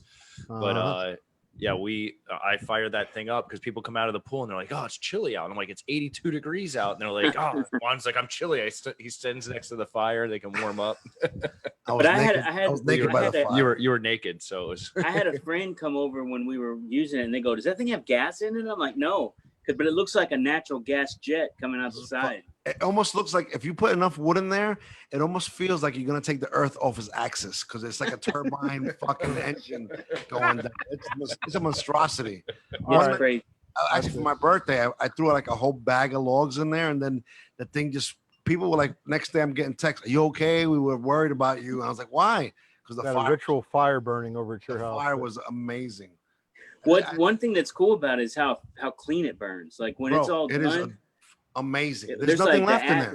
There's nothing left. Yeah, bro. Skip. For my birthday, like 2 weeks ago, we had this bottle of scotch that Alec Rubin recommended, and I was with my neighbor. And then you're drunk. We finished the bottle, and I was gonna throw it away. He goes, "Let's put it in the fire." Like, are you crazy? The thing's gonna burst. He threw in the fire. This thing got so hot that it actually melted the fucking bottle in the fire pit. So I got a ball of glass. That's on the second page of the instructions. Solo stove. I got a bowl of glass in my solo stove. I don't know what to do. Should I hit it with a hammer and break? I don't know what to do with. Now Cancel's blowing glass in his backyard and shit. Awesome. Yeah. He's like, I didn't think it would melt, and I'm like, Juan, that thing is so hot. I didn't think it would melt, but if it gets hot. It melted a bottle of now, do you remember what scotch it was? Alec Rubin. Alec Rubin, what was the bottle of scotch you recommended to me that on my birthday, and I threw it in the fire pit and it melted into a ball of hot glass? No, we gotta do that shit now. Bro, then you gotta make sure you get it out because now it's clogging up my holes. Start another fire. You gotta get it up to temp. I'm thinking now that I've melted it down to like a ball of like just like as a ball of like glass there. If I hit it, it has to be. It'll shatter. If I hit it with a hammer, I got a feeling that because it melted. But just don't dent the solo stove. That's what I'm scared of. Alec Rubin, everybody, the youngest guy in the room right now is this beautiful, handsome man, Alec Rubin, one of my favorites. It feels like Hollywood Squares. It does. I'll take Paul Lynn to block. I want Skip to be above me so I can like grab his balls, like do like one of these things and like cup his balls. Well, damn! Look at the time, guys. I gotta go. This is what people want to hear. This excites the people. I don't think we're getting any audio for you, Alec. But you know what? You know what's cool about like the whole situation we're in right now is I kind of feel like Alec Rubin and I have been hanging out. Thank you, Juan. And never hung out with the guy before, but we're making a lot of relationships here, and we're connecting with consumers that I would never have an opportunity to connect to. We have, our room, and I'm in there every day, stop in for a little bit and talk to people. But it's been really good for us as a company to reach out, and I got guys smoking Protocol now that would never have known who we were. It's freaking unbelievable. Now you just got to get him smoking again. So I'll ask a question, Juan. Reebok, Skip. What went down with the cigar obsession thing? Yeah, let's hit. I have been asked to never mention that situation again, but we're not talking about that. But you guys saw it. We're talking about it on Thursday, just so you know. Oh, I like that. On Thursday show, so I'm definitely going to tune in if you're talking about that. Yeah, it's not so much going to be. It's the drama behind it, more of some of the things like do you review a cigar when it's cracked and things like that. John has some very, very solid points on this. So that was the reason I was calling you today because I wanted to get. Coop is actually a friend, and I got his number. I'm sure he's very upset about that. So I call him sometimes. No, I was actually working though. I couldn't. So that was I've known Coop for 10 years. I just got his phone number. Coop, that was the reason I was calling you. Not because I just kind of in my head. Not to one up anybody, but I've met Coop's wife. Ooh, oh my! I think he is the only person on this panel to meet my wife. That's impressive. Yeah, you and the guy. I just wanted to get some guidance from you, bro, because exactly. I was mad. I was a little bit mad. Yeah. And I wanted to get your opinion. Yeah, we could talk offline on that too. Yeah, no problem. Whatever. I'll say this. I'll say this. Yeah. Brian's been very helpful to me on a lot of stuff, particularly when it comes to intellectual capital being lifted. So it's a problem that media guys have, and he's been helpful. Litigate. Oh, I'm sorry. There was a conversation, and we got it worked out, so we're all good. Good. It's all done. I just got a problem. I got a problem with disrespect. That's my problem. I don't take it well. Everybody has a cross to bear. You know mine, so that's fine. What's your cross? Juan used to be a police officer, so. Correct. And I still haven't shaken that off yet, so I'm still in that mentality where I don't take shit from people. So I'm sorry. I think I'm very bad at kissing ass, and then once you disrespect me, it's even worse. So I just you should do cigar reviews for a year, and then you get over that pretty quick. Because once you're on your 6th or 7th telephone call at 2 a.m, it's like, bro, what? I thought we were friends. Why do you hate me? It's like, what are you talking about? Well, I heard once Juan kneeled on a suspect, but he wasn't trying to hurt him. He needed help to get up. So no. I have actually He wasn't trying to stay on him for 10 minutes. He just couldn't get up. I'm gonna get on the subject. I have actually it's very effective to use that kneel on the neck, but 8 minutes might be. I'm sure it is. It's very effective. It's effective once you get the cuffs on. You get up and you let them flap around like a fish and whatever. We should define my audio working? Effective. We got to define effective here. Yeah, now your audio's working, Alec. No, okay, perfect. It is effective when you Oh, are. this sounds like a perfect time to start Canadian trivia. I want to circle back because I want to know what that bottle of scotch is, Alec, that you recommended for Juan. Oh, the Glenfiddich IPA.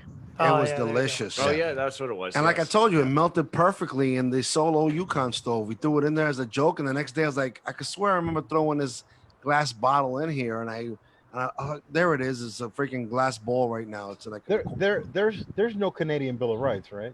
Is that what I read? No, there is actually a Bill of Rights. Believe it or not, we have rights. Had it been a sports metaphor, it had been something to do with sports, Alan Rubin would have got that right. Yeah, Alan would have gotten that right. Alec kind of looks like the white Drake right now. Alec looked like he's wearing a white version of Drake. So I've always said this to him. So Alec looked like he's wearing a French beret, but it's not a French beret. It's actually because I already showered. Like the fourth Jonas brother. We gotta get you like a. I don't have that kind of money. We gotta get you like an Alec Bradley flag or something for that wall, just to fill that space out. I got one here. I've just been too lazy to put it up. That's what she said. That's Bradley's job.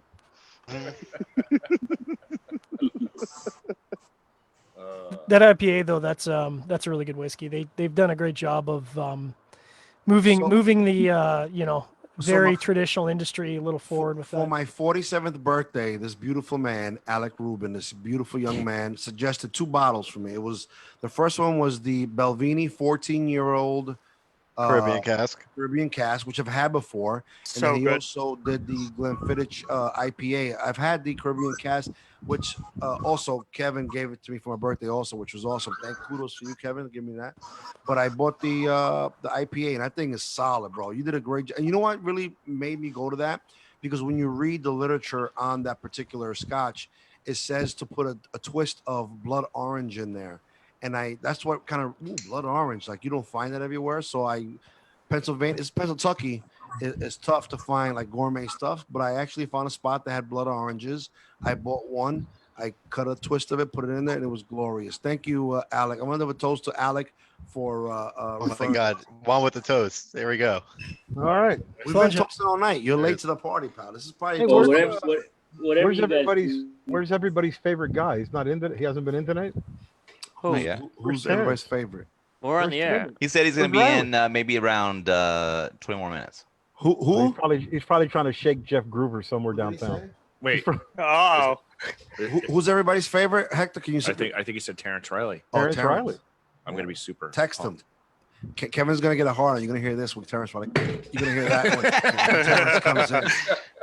And you would have heard that from me too if Boothie would have came in, but he told me he had a long. Hey, now that my audio is working, good to see everyone. Yes. Good to see you too, brother. Like I enjoy hanging out with Terrence. Like, what's the So problem? Kevin and I have 2 different man crushes, very different. So Kevin's man crush, Kevin's man crush is Terrence Riley. This guy's like an altar boy, came out of first communion or whatever. He looks amazing. I have to hang out with you all the time. I need somebody. And then my man crush is Matt Booth. Because he's crazy. Yes, I like crazy people. Yeah. Terrence is like that clean. You're right. He's like that clean, innocent altar boy. I want everybody in the industry Man Paint crush. theirs. Start with Aaron Loomis, and then everybody gonna name the man crushes. I want to hear this. This is a great Man crush question. in the cigar industry, right? Absolutely, has to be a cigar industry, a celebrity. Are we on Facebook, by the way? Yeah. We Yeah, are, we're so live. it doesn't matter. I'll say Dion. I'll say Dion. That's a great man crush, Dion. I love it. Now, do we ask him why or just the question? I'll do it. Just answering the question. Very good. John Surgeon, who's your man crush in the industry? You know, it's kind of left field, but probably Eddie Ortega. Ooh, wow!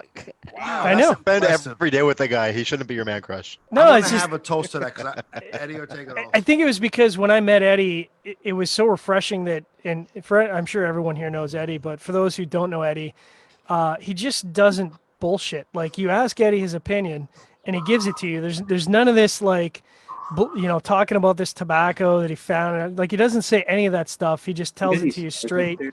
And it was Smoke my very. cigar. I want to make money. Yeah, why are you making this cigar? Houses. Because I want to sell it. Houses. I want to sell houses. That's And it was extremely refreshing to just have a honest, no bullshit conversation. And he was one of the first people in the industry that I met that was like that, and it was very refreshing for me. That's a glorious answer. So you went to IPCPR. Good answer. protocol Good answer. with Yes, Eddie but I'm Ortega. we're gonna talk about that later. I want to keep entertain the people that are watching. Next You know what we person. call him in the office? We call him Yeti Ortega because no one I sees him love it. anymore. Beautiful. Oh. I'm gonna tell Eddie. But now it's in my head because I ADD. So Eddie Ortega put a Biden thing on Hector like that. the other day, and it had like 120 comments. And I wrote on there, "This is the most comments you've had on any one of your posts in the last 10 years. Good job." He was not happy with that, but I love him, so that's besides the point. Jon Carney, man crush in the industry. Go. I've got 3, but I got to narrow it down to 1. Yeah, you have to. So that's interesting. John's going trio. Go ahead, John. I'll do 3. I like a menage a All trois. right. Well, if you're Tom in there, Tom be a Lazuka. menage a trois. Tom Lazuka, number 1. Great job. Yes. Clay Tom Lazuka. Roberts, number 2. Hey, Robert's is a good That's one. impressive. Yeah, and Good then one. I'm gonna go Terrence Riley, number 3. Oh, look at you. You just bonded because you have the same man We're gonna crush. fight. We're gonna fight. Yeah, outside. Lazuka and Clay are like, are tied for first. So it's really Lazuka tied had for long first and hair, number man. 2. That's a sexy motherfucker right there. Lazuka is the bomb. All right, Fred Rewey, who's your man crush in the industry? I'd have to go with Eladio Diaz. I gotta go with the blender. There you go. Very nice. Not too many of us, like regular people that are watching on Facebook, might not know who he is, but I do. So good job on that. Trust me, the Bill. people watching right now on Facebook are going, "What the hell are these guys talking about?" No, this is The least of their riveting. concerns. This is cigar journalism. This is the question that we all hear about the blend, what it goes with. These are the real questions people want to hear. Who's your man crush? So when Bill. people say Rui wouldn't know a cigar blender if he saw one, we know that's not true now. Nah, his street cred went up a few degrees. Right. That Bill. was a calculated answer. Bill, That wasn't Bill. hard to go up. My cigar industry man crush is actually in the room. It's Mr. Alec Rubin himself. Shut up, Bill. Because I want to have a toast to that. Let's have a toast to Alec. Let's make him blush. Yes, make okay. it blush. I've known Bill for a long time. Alec Rubin is an excellent human being, which adds to the attraction factor. I definitely wish likes I want to know Bill him likes more. I want to know him Bill- more intimate. I want to know him intimately, but not by the biblical sense. I want to know him more. But, Juan, I Bill talked likes to you like every day for the last 10 days. Come on. but it's still not the same How as much hanging more out of with your you. time does he need? Yeah. So Bill likes him young, is what he's saying. Yeah. Well, I mean, I'm probably the second youngest to him, so I mean, he's within my range. Bill, how old are you? 31. That's a baby. Oh, you're a baby. All right, beautiful. Bill, good choice. Skip Martin, you're next. Who is your man crush in the industry? I don't even And really don't say understand. Mike Rosales. I will not accept Mike Rosales or Danny Vasquez because that's an easy out. So scratch those two. Go ahead. Man crush. The dude that when I get around him, I'm always just like in awe is Nestor Miranda. Yes, that's a great one. Let's have a toast to Nestor Miranda. That's a classy Good choice. individual right there. That's a yeah. good I mean, he is. Nestor I've got to Miranda's refill my like, glass. he's like what, 90 years old or 80 something years I old? don't know. He's early 80s. I He's think, 77. So he's Yeah, all Got right. he's so much energy. But Yeah. he could party better than all of us combined. oh, that let me tell you, motherfucker could party like a At gangster. At Pro Cigar, he was tearing it up. Fred could tell you. Oh something. yeah. He's a gangster. And when we interviewed him a couple months ago, Bear and I, we asked him why he got in the cigar industry, He said, I got into cigars because I wanted to impress the chicks. Oh, wow. Actually That's said what that. Juan Cancel would say. Very It was, impressive. we were, Bear and I were just like, Very impressive. That's a beautiful choice, Skip Martin. I'm going to have one more toast to Senor Nestor Miranda. Hector, it's your turn. Hector, your turn. Who's your man crush in the industry? And you cannot say Eric, and you cannot say Jack Tarano because that's too easy. Well, you cannot say Junior, so I'm taking those two out. Junior, Eric, and Jack Tarano out. You don't have to worry about that. Okay. Hold on, Hector. I was going to say Christian Aroa would be a close second. Ooh, right. That's impressive. I'll give a toast to Christian Arroyo right there. Christian. Iroa. I'll toast anything. I don't even care. I toast a toast. I think Juan's just trying to get the whole room drunk. Is the plan at this point? He's trying to get himself drunk. This is a true story. Is this the first time you met Juan? Hector, no. Every time I've met him, he's been drunk, and I've been drunk afterwards. So.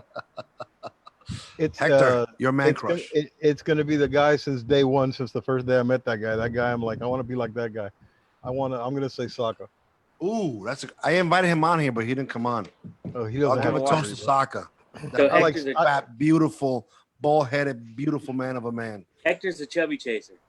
I am, buddy. I would have been you if you hadn't talked so much. I would have. If you had said Skip, he's going to tell everybody that you're his man crush. So this is a secret amongst us as industry people. Nobody else knows about this. Listen, except I like the millions and the millions of people watching. And by the way, Juan, comfort. When we get to Coop, he's not allowed to say Nick Perdomo, okay? Because no, I'm going to say it. That's stipulation because Nick Perdomo sponsors his room. I don't think he's going to say Nick Perdomo. I think Coop's going to surprise you. All right, so well, he's not going to say Nick Perdomo because he's not allowed to right now either. And he's not allowed. Correct, Hector. That was a good choice. I'm drink to that person. I don't remember who he said because I'm fucked up right now. Who did he say again? Who was it? Charlie Minato. Charlie Minato. Charlie Minato. Charlie Minato. Yes, I love what's it called when you Google that? Like she-mails? Charlie Minato. Hey. Oh, come on. No, don't go there. That was a joke. No need to get ugly. No need to get ugly. Come on. Yo, edit that out. That was a joke. Anyway, it's live. There's no editing live. We're not on a 30-second tape delay. William Cooper. Who's on? Hold on. Careful with my answer. 22:49. That's the time that Juan fucked it up. Okay, let's go. Go ahead. William Cooper. Who's your man crush in the industry? And you can't say Nick Perdomo because he sponsors you. Dave Savona. Ooh, that's impressive. I'll give a toast to Dave Savona. And Bear can attest to that at the trade show. That's a good answer. Bear can attest to that. I really honestly thought you were going to say Cigar Dave. Dave Savona has a great beard, by the way. That would have been good last year. Bear can attest to that at the trade show. That could have been last year at the trade show. Everywhere you were, there was Dave. He's a good guy. Dave is a really good guy. I'll tell you what. He was great. He was wonderful to me. I don't know if Juan's done going around the room. But no, I'm not yet. Two more people. All right, go ahead. I got something. When you're done, I got to say something. All right, don't forget. Can you mark that down in the notes that Hector needs to say something? I won't forget. Don't worry. We got production notes. Oh, okay. Very good choice. I forgot again. Who did we? Oh, Dave Savona. Toast to Dave Savona, everybody. Absolutely. This is gonna affect your grading. We are for sale, Dave. If you want to buy out Cigar-Coop, you know where to find it. Beautiful. All right, my boy Jiunn. I love this guy. One of my favorite guys in the industry. Dude looks, bro. He's the biggest Asian I've ever seen in this industry. You are monster. What do you eat, baby? Bro, he just had 2 cups of pre-workout. Leave him alone, bro. You eat babies for breakfast, bro? That's what I want to know. Asking for a friend. It's the Chinese, myself, and I. The Chinese girl babies. There's an overpopulation of them. Yep. I think I know what June's man crush is going to be. Let's bring this derailed train back on the tracks. I think it's a toss-up. Who's your man crush? The toss-up between Shimeo and Tim Wong. Oh, Tim Wong. Wow. So it's a toss-up between Charlie Minato and Tim Wong is what you're saying? I basically just name all the Asians in the cigar industry. I'll give a toast to Charlie Minato because I love you, Charlie. I love that 78 you gave me. Salud. Don't forget Ed Wong. Ed Wong's a good guy too. And I do love our fellow Lazona brother. What's his name again? Tim Wong. He said Tim Wong. Who's Ed Wong? Ed Wong works for Drew Estate. I said Tim Juan. Stop playing. He worked. He used to work. He's worked. He's been in the business a long time. Oh. He works on the Swisher side, I think now. Yeah, that's probably why. All right, and last but not least, on who's your cigar industry man crush is Alec Rubin. Who is your industry cigar crush, Alec? Mine's on this call right now too. I'm gonna go with Jon Carney. Ooh, that's impressive. That is a manly man. He that eats a lot calls for of another. meat. That calls for another drink. There you go. There you go. He eats a lot of meat. Cheers. Yes. He's drinking. I was gonna say the grapefruit juice. reason behind it is if you follow him on social, you know how he handles his meat. There you go. He knows how to rub the meat right, but he drinks. I will say, drinking Alec pink Moscato tonight, though. Alec is probably one of the biggest, as a consumer, one of the biggest supporters in the cigar industry of LFD cigars. He's a big LFD fan, and we talk about cigars as consumers together quite a bit. I like that. So let's I have will a say toast that. to LFD. Yeah, it's a low key Alec Rubin fact. Would you drink That's up a true. toast to LFD? Cheers. Alec, what are you drinking tonight? I gotta know. I went from Elijah Craig barrel proof to Russell single barrel. Nice. And I want to have a toast to Alec Rubin. All right, Aaron, I'm done taking over the show. I apologize for my segment of who is your. That's a great question. You should ask that on every show. Who is your cigar industry man crush? I think it's a very interesting. The people want to know the truth behind everybody. But now I give the show back to you, and I apologize for taking it over. All right, Hector, you were on deck. I was gonna say that. You know what I'm gonna really miss about the show is that I didn't know Michael Herklotz last year, and Michael came to the media house right before Skip. I think he left just as you were getting there, right? Or you guys crossed paths for a little while. Herklotz was fucking hilarious. Hilarious. Underrated. Hilarious. If you had asked the question best dressed, Herklotz might win that award. Oh, for sure. Oh yeah. But Yeah, I don't, and this is what I'm going to miss about the show, meeting some of these people that you've seen for years, but you don't ever interact with them. Mike Bellady and him showed up at the house, and they were hilarious. I go, Coop, you were there, Aaron, you were there. They were on point that night. Holding court. They were super funny. Melody's like the ex-wife though that you like can't get over. It's like you want to hate him, you want to hate her, and then they go away, and then like you just can't get over them. It's like every time you see him, you fall in love again. You're like, but after an hour, you're like, this is why we got divorced. Every story started when it's 2:30 and I'm drunk, and I mean, and they were all different, but they all started the same way. That's what I'm gonna miss about the show. Going to the media house, it was a lot of fun. I think that worked out really well. I mean, obviously, we cover in the media side of things, we cover cigars and, we talk about cigars a lot, but honestly, 85%, 90% of what makes the show for us is that time with you guys, with people in the industry that we've come to call friends, like true friends, not just Facebook friends, and hanging out and talking shit and smoking cigars and just having a good time. And like that is what that whole experience, that networking experience, is really what makes that whole week fun for us. Oh yeah. And the problem I got a is, real like, question. some of you guys, like Aaron and you, John, and some of you, and Jiunn, definitely. Like, this is the one time in life, like once a year, I get a chance to see you guys, and it sucks that we're not doing it this year. So I'm going to miss a year out. For real. Big time. And Skip too. Toast to all the friends and new friends that we're not going to be seeing this year at the PCA in Vegas. True story. Yes. True story. You guys Hold need to on, come lighting to my our. cigar. You guys need to come to our thing in September. Ooh, can I go, Skip? Do I get an invite or no? Sure, you can come. You sure? Of course. I mean, you buy a ticket, you can come. Skip, tell everybody about what you have in September going on. This is a beautiful plug for if you have something going I thought on. you were done taking over the show. No, I'm done taking over. But this is Skip. This is Skip. Come on, Coop, you know better. I am moving the spotlight from Juan to Skip because I do adore Skip. He's one of my my BFFs in the industry. Skip, tell them about what you got going on in September.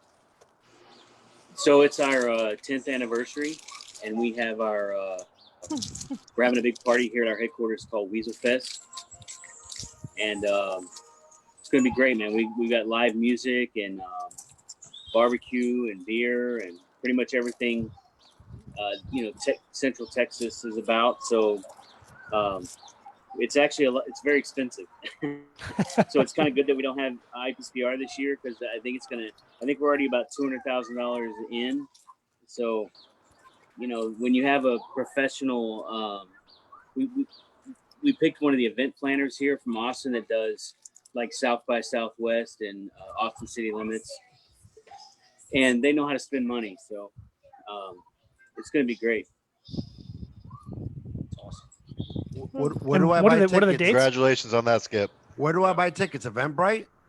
It's September 5th, and we're going to put up the ticket portal probably in the next week or two. Okay. Ticketmaster.com. No, it'll be cigarweasel.com/weaselfest. Very cool. I might try to make it'll it. be great. Scarface from the Ghetto Boys is our headliner at the. Oh, that's at the awesome. music. He has a band called the Funkadelic, the Formaldehyde Funkadelic band. Can you have Scarface? Can you get Method Man on there? Yes, can you? No, try? Scarface was expensive enough. Juan's trying to spend your money, bro. Just I can't Go tell ahead, you. Juan. I can't. It's amazing to me how much these music people make for an event. And I tried to pull the whole. Hey, it's been a rough couple of months. Can you throw us a bone? It's like, nah. Skip, I'm going to ask you a serious question. You ready? This is a serious question. You ready for this? Yeah. All right. Tomorrow, Kevin and I say we're shutting down protocol. This is done. The FDA, whatever, we're done. Would you hire Juan Cancel to work for RoMa Craft like you did Danny Vasquez, or not? Asking for a friend. Me, myself, and I. I might be done hiring for a while. That was funny. Evan, I realize every time Juan talks, you kind of give him a side eye, and you're like, "You better watch what you say." No, Kevin. Oh no, Kevin. If you guys haven't noticed, Kevin is the Mike Pence in that relationship. No, man, look, that's good. We had the logic. We were on a podcast the other day, and it was tremendous. The guys from Canada called the Rebar Show. Oh, Kevin, what's the name? Rebar. The one and only Rebar Show.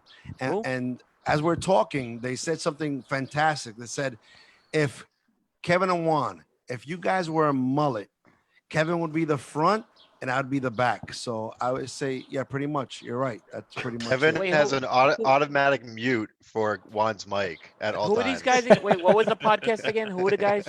It's called the one and only Rebar. They're out of Canada. They're out of John knows those guys. Are they cigar guys? I'm sorry, I don't know. 1,000%. They are. Okay. Hey, Kevin, they got a ton of sponsors too. Okay. Kevin, if you guys were a donkey, same thing. Same thing. Actually, that was good.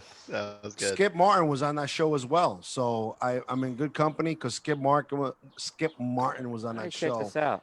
And you did a phenomenal. Coop, those guys are awesome. The guys are awesome. Yeah, Justin. Let's see. Search them. Did you share it on your page or I somewhere? shared it everywhere I could possibly share it. It's awesome. I didn't see it. Okay. Those guys. I don't think it Coop's gonna like that show. No. Coop, they say fuck a lot, so you might not like it. Like every other word is fuck. So it's not definitely monetized. It's freedom of the era. It's freedom of You sound Canadian to me. No, I'd Coop said rather fuck. Wait. Coop said fuck one time during the the draft. I know Scoop cursed one time during the draft. That's a true story. Coop, didn't you curse one time during the draft? I was upset during the draft. I probably did. It was a 5-hour show. He doesn't remember. No. I know for a fact because people told me that Scoop cursed during that show. I saw it. You did curse. You said motherfucker like Samuel L. Jackson. He didn't say that. Gentlemen, I'm freezing to death out here, so I'm going to call it quits for the night. And I'm still I'm still reminiscing and enjoying Alec picking me as his man crush. So I want to have one last toast to Jon Carney, one of my favorite guys in this industry. Thanks, guys. You are an amazing human being. Thank you, guys. Appreciate you guys. Be well. John. Enjoy the rest of the night. How did Alec Rubin get in here? This is the wrong. I invited your father, but we got the wrong Alec Rubin in here, Alec. Then why did you? You said Alec. I'm sorry. Alec Rubin. I invited your father, Alan Rubin, and we got You the must have wrong been Alan already Rubin. drunk then because you texted me. No, I think I have.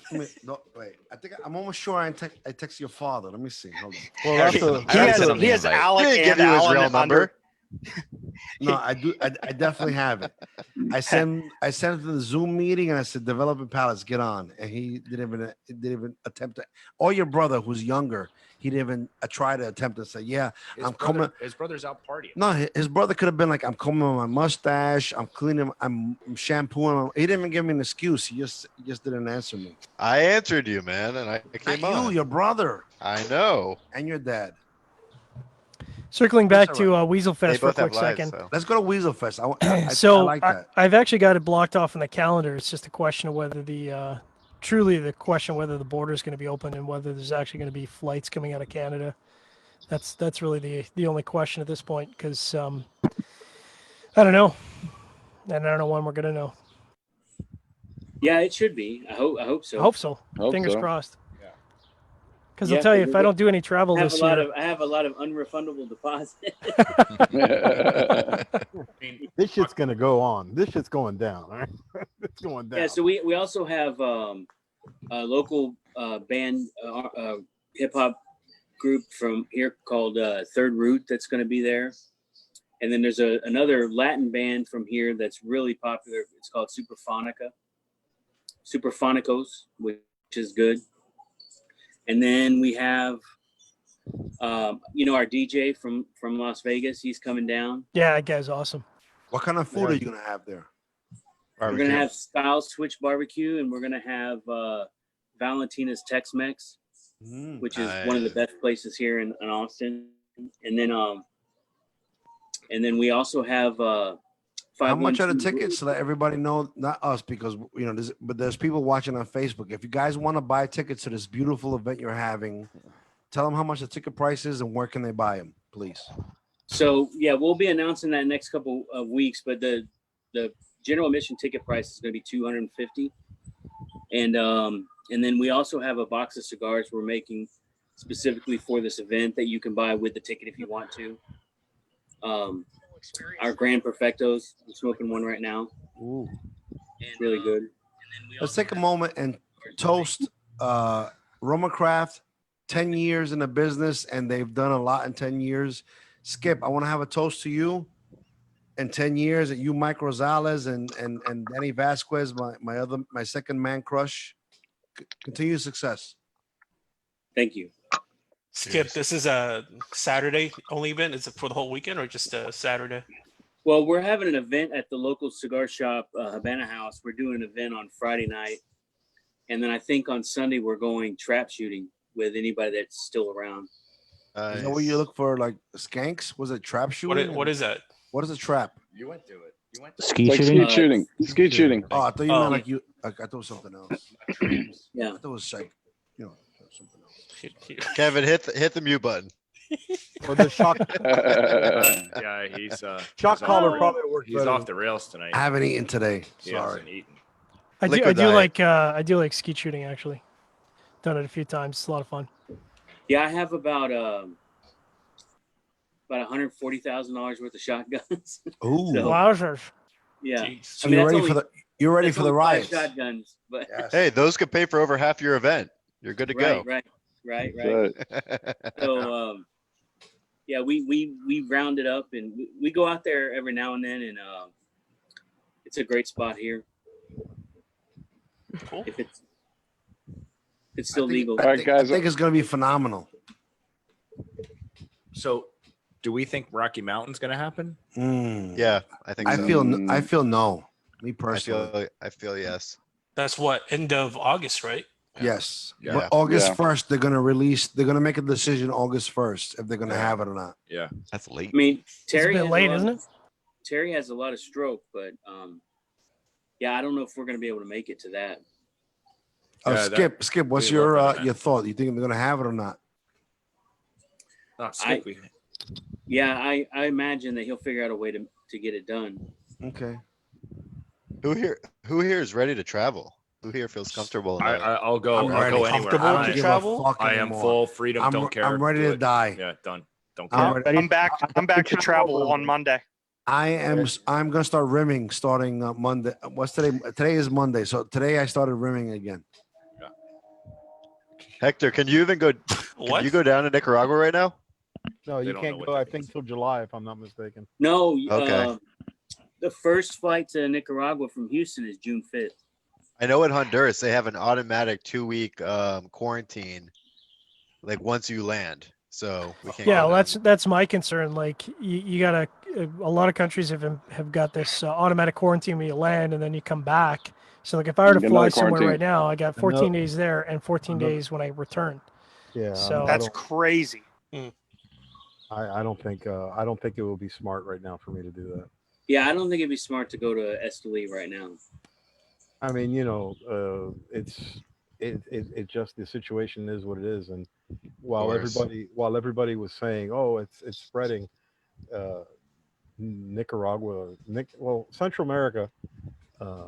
Let's see if I remember correctly, Honduras had cases, then Costa Rica, and then it's a debatable whether Nicaragua didn't or they weren't reporting. I mean, not to get into that conversation, but yeah, it's a long conversation. Yeah, but it seems that now is definitely not the time.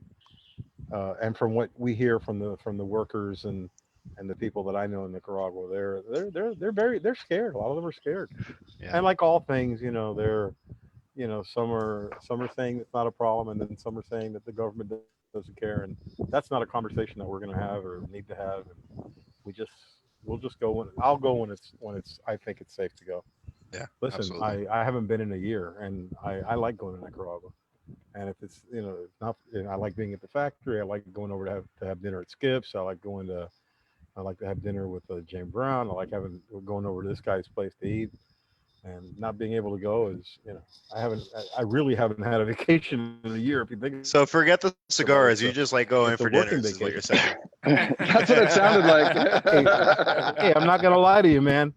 And Skip might not attest because that means he'll be siding with me. But when after hours, it's a good time. Skip always. I get it. Skip's a great host, and I don't know if what's his name, Daryl or Darren. If Darren's still there or not, but we have some pretty good. Darren's in California. Some pretty good meals. Yeah, I left Esteli in March 25th, so this is the longest I've been out of Esteli in like 7 or 8 years. So it's everything's going along like normal. We've had we usually do a shipment every 10 days. They've been a little bit more spread apart, but we've had 3 or 4 shipments since March 25th, and it takes a little bit of getting adjusted to, because there's a lot of big projects that we have going right now. Like Craft 2020 got packaged. Normally I would never let that happen if I wasn't there. But Skip, did you shut down at all?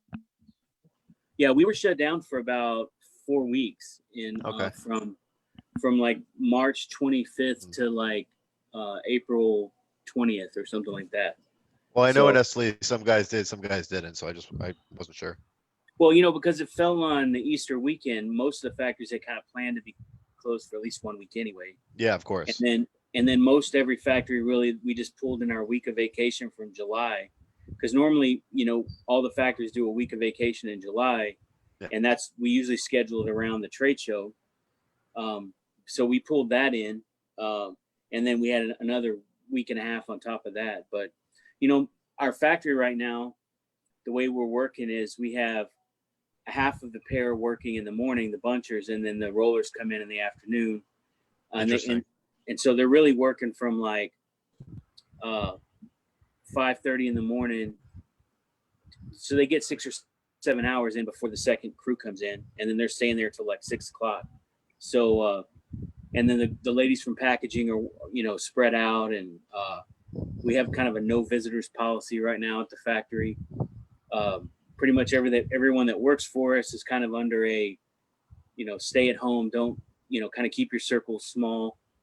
If people get sick, don't go to the clinic, because that's where a lot of people are getting the virus from. Is they actually go to the clinic, and a lot of the doctors have had it. So they were the ones actually passing it on to a lot of people with the doctors. Oh, wow.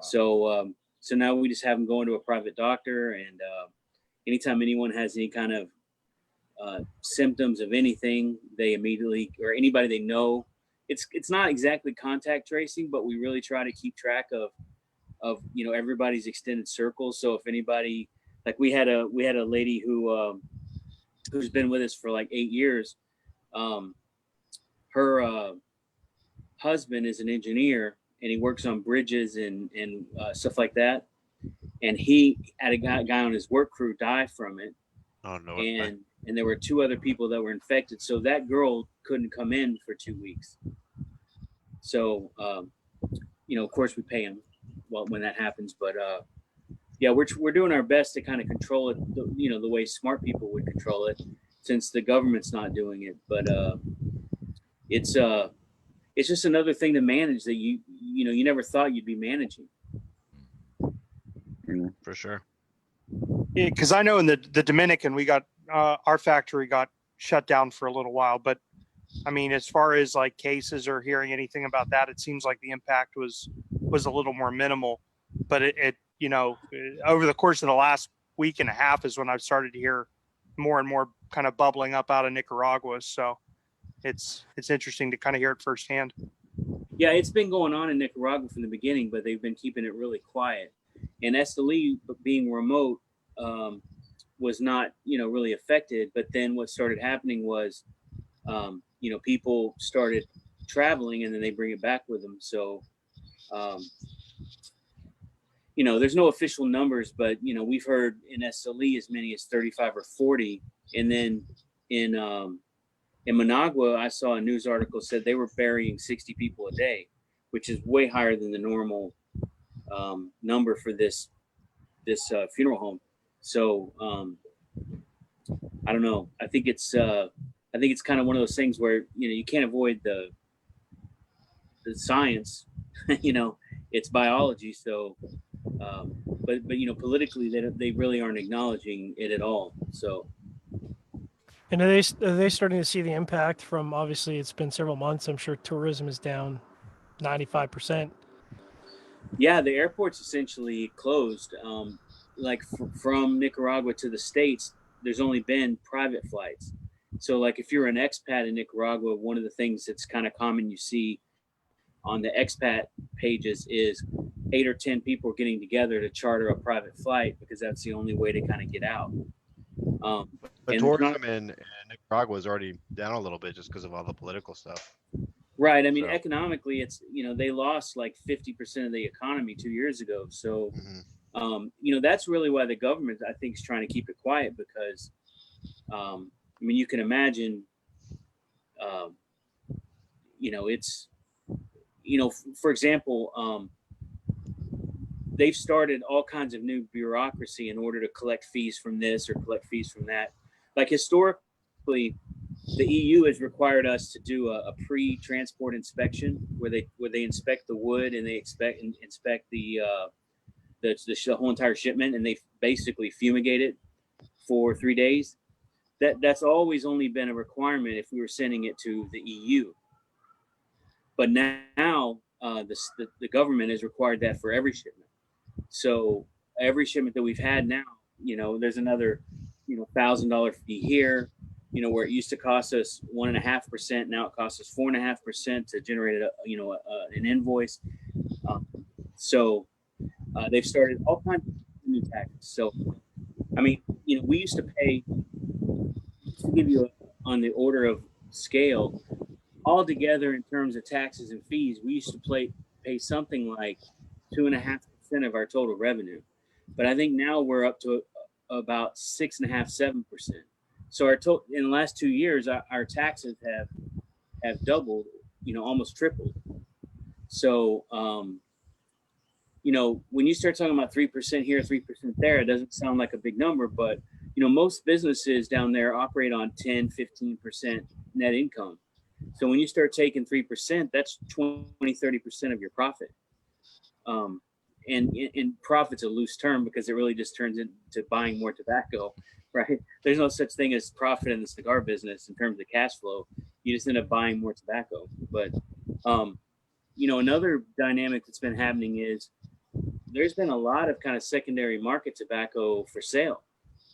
So, for example, we bought all of our broadleaf for this year last year, and we were done with our production of broadleaf, and we have a very specific requirement for broadleaf that we use, and we were able to find another 9,000 pounds, which is just unheard of. Yeah. Right. So somebody who had it sitting there just decided not to buy it, and we had first dibs on it, right? So to pick up, 9,000 pounds is small compared to like what Drew Estate uses. They probably use 50,000 pounds a year, but 9,000 pounds for us is like 2 normal years. Filler like Esteli Ligero, it's always been historically hard to find, and we've been rationed it, our 10 or 15,000 pounds per year. But this year, we've been able to buy 25, 30,000 pounds of really, really, really good Esteli Ligero, which is, again, unheard of. So, unheard of. I asked Esteban last week if he heard about factories laying people off, or like we had before, and it turns out like they're not laying people off so much, but they're working under much more constrained production numbers. So if they normally make there's a big factory, yellow factory, I won't name who they are, but they normally make, that Arlen's sister works there. They normally make 300-400 cigars a pair a day, sometimes 500 cigars a pair. And now they've been limited to 150-200 a day. So I don't know if that's because the demand is off in the States, because, if stores shut down all across the United States in March, the cigars that you make in March aren't really going to hit the market until, for us, 3 or 4 months. So, some factories, it's a month or two, but still, there's, I don't know, there's something else going on. And, I can't really put my finger on what it is, but so far it's worked out pretty good for us. But we'll see. As these stores, our demand hasn't really changed much in the States. I would say we probably have less. We normally have this really big back order, like 300,000 or 400,000, that just rolls month to month. And usually we fulfill everything within 4 to 6 weeks of it being ordered.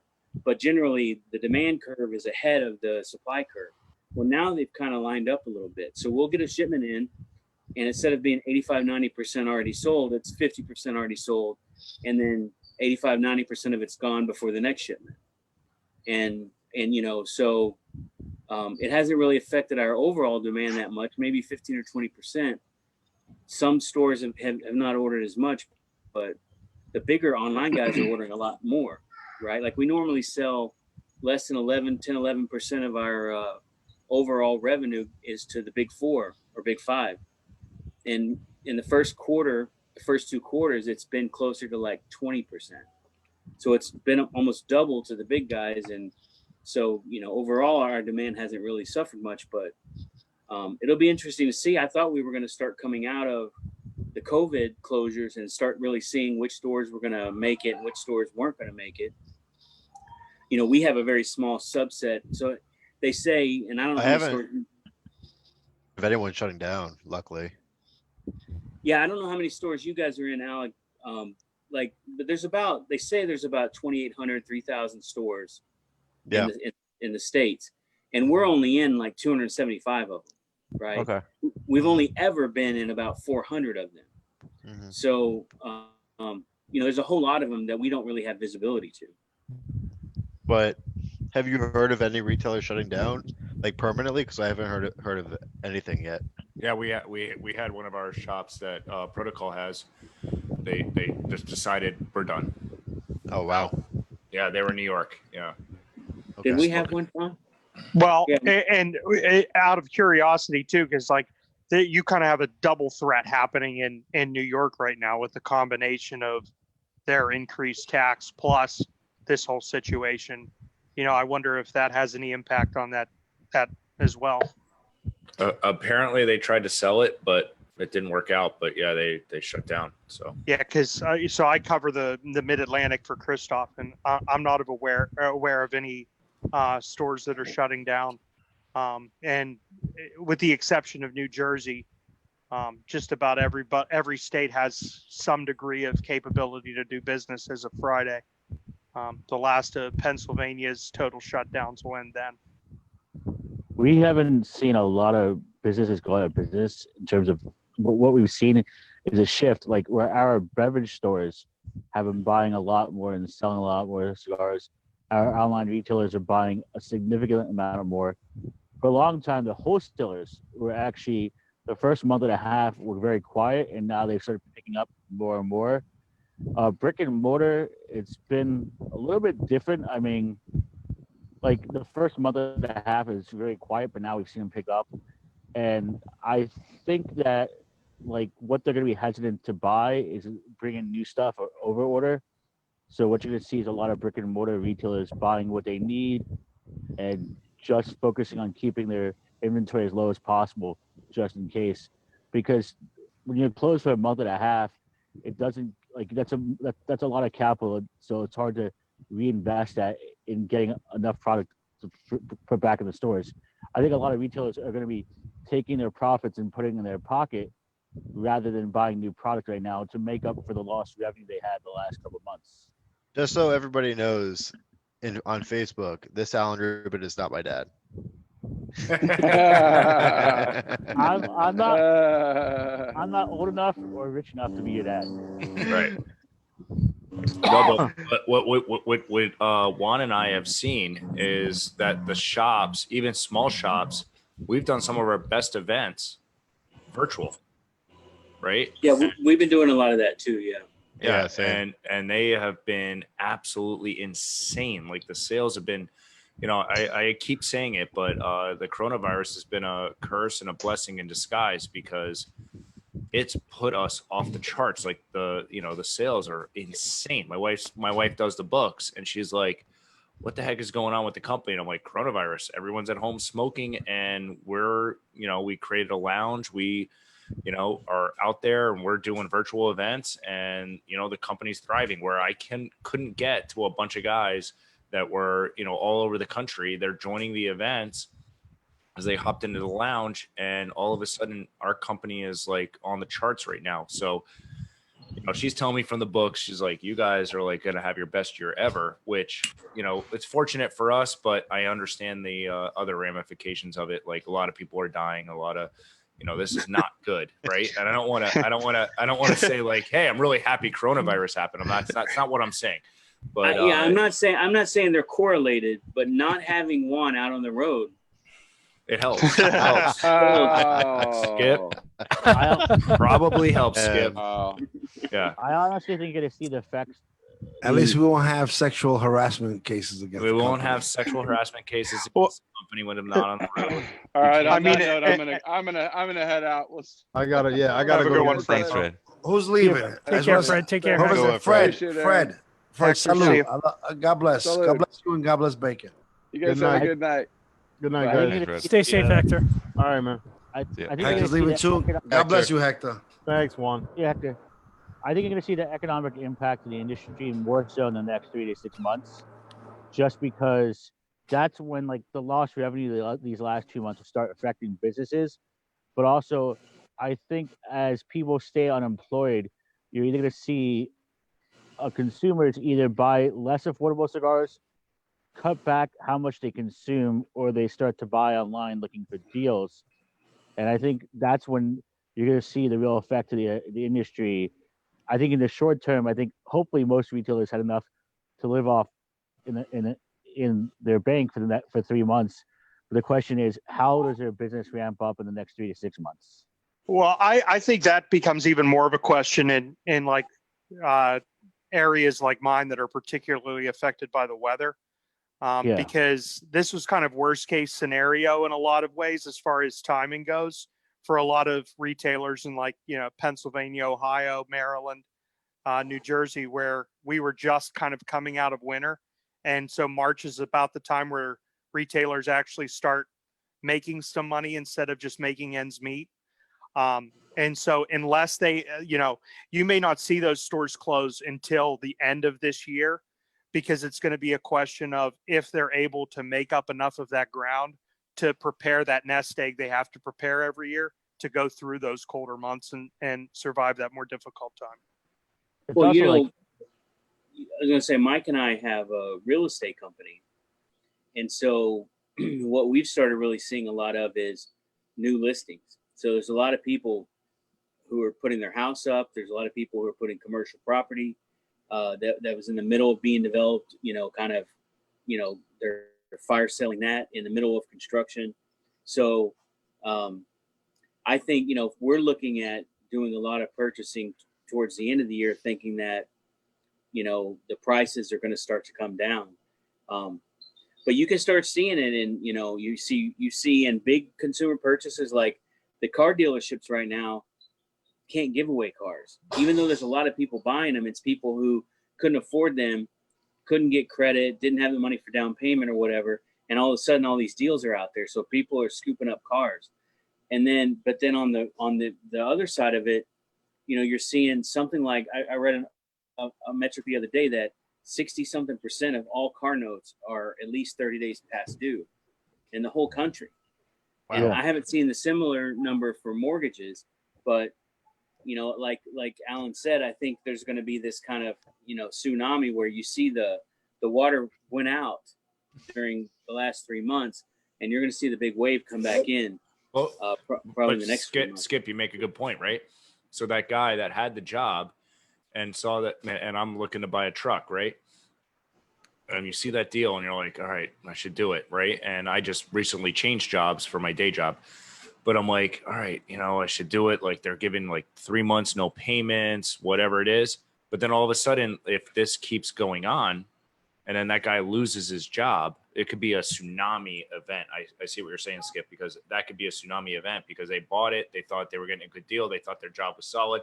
And then the business makes a decision and all of a sudden it's gone. Then what happens in July when the aliens land and make themselves known? It's just 2020 is a bad year. Just scratch buying the truck. 2020 is a write-off. Just write off 2020. Is gonna be Here's what garbage. my grandfather always taught me. You can sleep in your car, but you can't drive your house. That's true. That is very true. No, Unless, I wait, always unless live you have a below mobile my home. means. Unless I you always have live below my means. Or if you have a houseboat, you can float in that. Yeah, but I think, obviously my day job is data analytics, so I'm tracking a lot of different stuff that I wasn't tracking 3 or 4 months ago because, unfortunately my industry is being impacted maybe as much or more than any other industry, being oil and gas. And I agree that, I think that economic wave, because you got to wonder with, these talking about cigar shops, if you have enough cash flow to make it through the summer, are they looking at that cash flow and saying, well, do I just clear out my inventory and close the shop and walk away with some money in my pockets? Or, to your point, Bill, do I have enough money to re-up my inventory and make it through, the lean season, the lean months, and make it back to 2021 and hope that things have improved and, we can start the whole process over again, hopefully renewed. And that's a tough call when you're a small business owner. I mean, small business owners are going to be impacted more than anybody. And so much of that. There's this dynamic that happens in cigar shops where, a guy walks in off the street, a sales guy, and he's like, look, man, I could really use some help. And, maybe it's Oliva, maybe it's, whoever it is. And it's like, I'll give you 12 boxes for the price of 8 or whatever the number is. And used to, they would bite on that just because they're looking at the long-term kind of, margins. But the reality is right now, you really have to be looking at inventory turnover ratio, and you really have to be looking at, your statement of cash flows right now is probably more important than your P&L. And so, our discussions with our retailers has always been, look, buy what turns. And, people they haven't stopped smoking cigars, but you can't, it may seem like you're getting a good deal with that discount, but you've got to buy what actually turns and generates cash flow. And that's been the discussion that we've been having is we haven't really discounted ever. We haven't started discounting now. But what we're really doing is helping our customers understand their turnover ratios, like, understanding what items turn and making sure that they don't let those go out of stock, because then the revenue stops. And Skip, I don't know if I don't know if you've seen this in any of those conversations, but we've spent a lot of time as a sales staff in general talking to different retailers, and we've been having these kind of Zoom meetings as a sales staff with different retailers. And a lot of them have remarked to us that like guys are buying cigars that they've never seen them buy before, in the sense of they're rolling up and they're saying, I want a box of Monte Cristos, I want a box of Romeo and Juliet's, because otherwise they'd be saying, oh, I want that box that's like, it's like 3 feet down on the left side. It's the second box it's got kind of an orangish band. And so so they're buying the names that they know. They're buying the names that they know, even if there's cigars that they don't usually buy. Yeah, like, I heard Garofalo say the same thing on never heard on that. The Cigar Authority. Yeah, he said the same thing, that they're not buying as many of these, $50 Davidoffs, but they're trying to stick to names that they know. But so I don't know. Who knows? Well, it'll be interesting to see in 6-12 months, looking back on this. It's like when there's a lot of water and everything, the boats are all in good shape, but then when the water goes down, all the trees and stumps and everything else from the bottom of the lake are sticking up, and it's a lot more treacherous, right? So I think that's the kind of environment we're in now, where if you were kind of having trouble before, when everything was kind of smooth sailing, you're starting to hit stumps and stuff now. And, I think that's true whether you're a retail business or whether you're a wholesale business. We've always, I think this is pretty widely known, we've always been very, very, very lean. It served us really well in the last 4 or 5 months. Fortunately, we haven't hit any stumps or had any big hiccups. You just make really good cigars, you sell them at a fair price, and you try to stay focused on building long-term brands instead of trying to release something new every couple of months. And it must have been hard for those 4 to 6 weeks that you were closed, though, if you run so lean. No, not really for us, because we have good cash reserves. We have really good. No, I meant in terms of. You just meant in terms of shipping product. Well, lean in the traditional sense is you don't carry a lot of inventory, but we have a lot of raw material. Relative to how many cigars we make, we have 6-7 years worth of raw material. But we No, I get that, but I'm just saying because of if you ship every 10 days and you were shut down for 4 to 6 weeks or whatever it may have been at the factories, I didn't know if that was tough at all. If you have lean inventory in the States. Yeah, so for example, what'll happen is, like, the cigars we shipped on Friday are cigars we made in January, February. Of course. So when we get out to July, August, September, we'll have probably a whole month where we won't have a shipment, because the March, April cigars weren't made, right? I understand now. Okay, yeah. Well, which for us is normally where we usually do 30% of our year on back order coming out of the trade show. So for us, we just won't have that huge back order coming out of the trade show because we won't have cigars to fill in anyway. So I think, Skip, what you're saying is, like, for instance, in the machine made cigar side of it, the next 3 months are gonna be tough because their factories have been closed. And like we were told from like a lot of machine made companies that they're not going to have shipments for 3 months. And I think that could happen in the premium side for some companies. And like, if I was a retailer, I would just try to keep it as lean as possible, move the product that I need to get rid of that's been sitting there forever, like doing clearance, like 5 packs or samplers. And to me, I think the next 6 months is not a good time to introduce a new line. I think retailers are not going to be looking to add as many new products as they normally would. So in some ways, I think it's good that PCA was canceled, because that's a focus of the PCA is new releases. And I don't think that now's the right time to introduce it. So in some ways, it's good for manufacturers not to have the trade show right now because of that.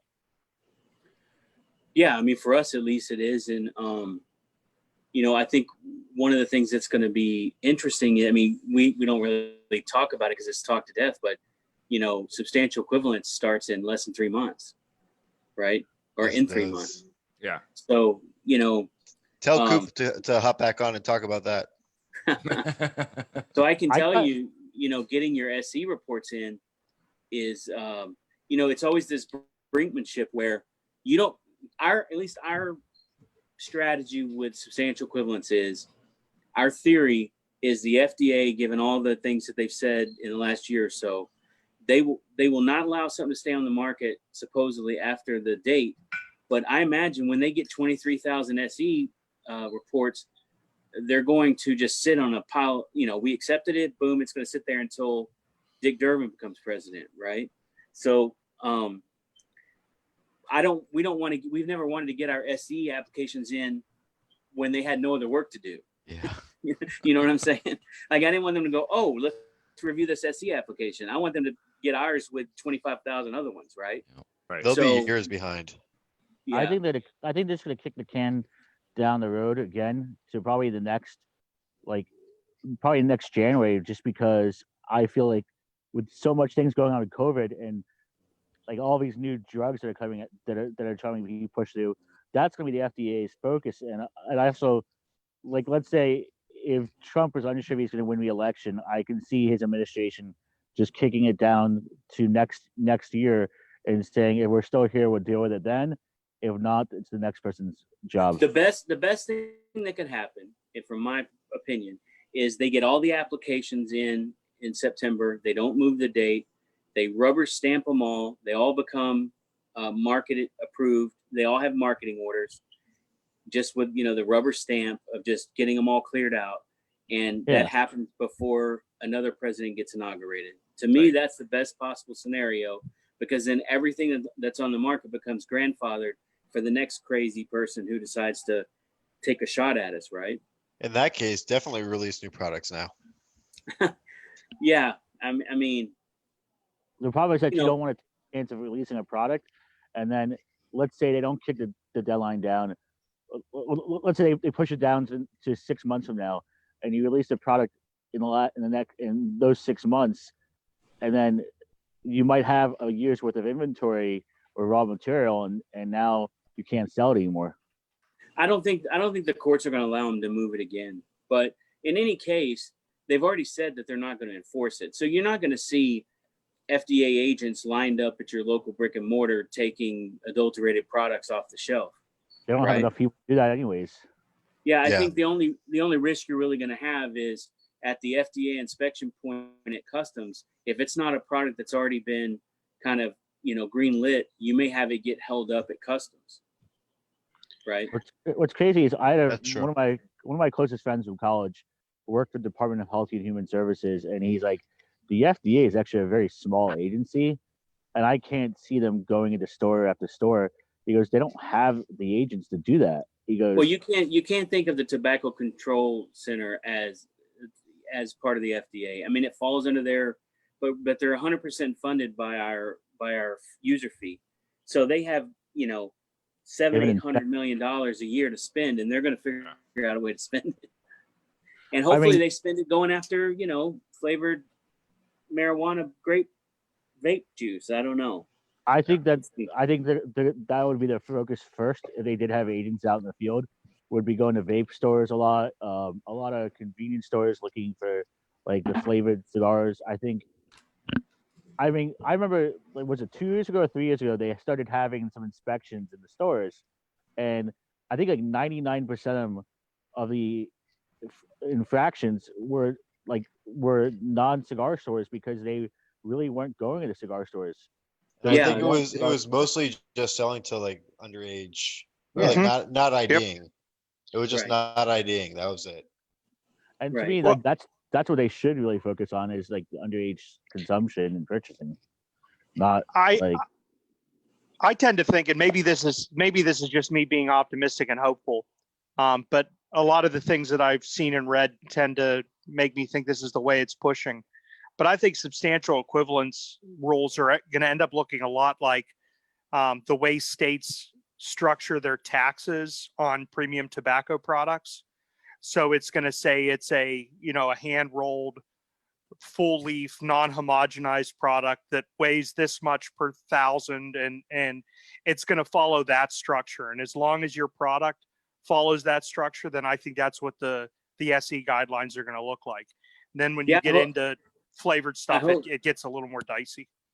I hope so. I mean, that's what, our SE applications are basically just based on dark air cured tobacco and, Bermacol. And so, I think if your ingredients listing is basically, I mean, the hardest part about the SE application so far has been the environmental statement, which is complete and total bullshit. But, the reason why I brought this up in the first place was to say, even in the easy scenario, our bill for that is close to $100,000, right? So these companies, especially small companies that have been waiting till the last minute, now they may not have $50,000, $100,000 to spend on submitting the applications. And if that happens, then a lot of those companies are going to be, gray market until they can't make it anymore. That sucks. Yeah. That would be horrible. So do you think you would see acquisitions, or do you think it would just be, they would disappear? I mean, if think you can't get a product approved, why would you buy? But if you knew I think the only acquisitions you're going to see going forward, other than the Chinese buying Altadis, is going to be people buying an intellectual property, buying brands. Right. Yeah. I just wondered if like the issue was if you were saying you think these things are all going to get rubber stamped, the issue is just having the money to pay for the rubber stamp. If you would see some acquisitions happen leading up to that rubber stamping process. Yeah, maybe some mergers. But here's the problem, Bill. The way the law is written is anything that wasn't on the market 3 years ago couldn't go onto the market. And they have to go through a whole new pre-market approval process. We've been on this waiver, and that waiver ends in September. And so if you don't get your SE applications in by September, you have to go through the normal PMTA process unless you can SE. And believe me, the way the process works is you can't put your stuff on the market after September until you get a marketing order. So if they're sitting on a pile of 25,000, 30,000 applications, you're not going to get a speedy approval after September. Right. And that's where my question kind of centers around, is the idea that, let's say I own a cigar company and I have 5 brands that or 5 lines that I released prior to the 2016 deadline. But I realized that because of the way COVID has played out, the way that my business is playing out, and the fact that I just don't have the money to continue to go forward, if I would investigate selling prior to September, so then another company could put my products in for that, what is hopefully a rubber stamping process. Well, any company that could pick up your 5 brands already has a whole catalog full of predicate products. And really the only thing that they would want, if anything, would be your intellectual property, your trademark. The question I have is why, unless you're like Alan Rubin and Cassad, who already have a catalog of trademarks as well, right? The question is, why would you acquire brands that weren't making enough revenue to justify the application and the fees? If they weren't justifying it before, they're not going to justify it after, especially if that brand's been around for a few years and it hasn't picked up steam and revenue.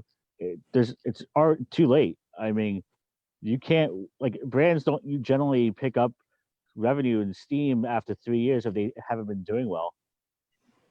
No, what you would be more likely to see is you would have thought in the last year or so, you would see small companies buying predicate products from larger companies.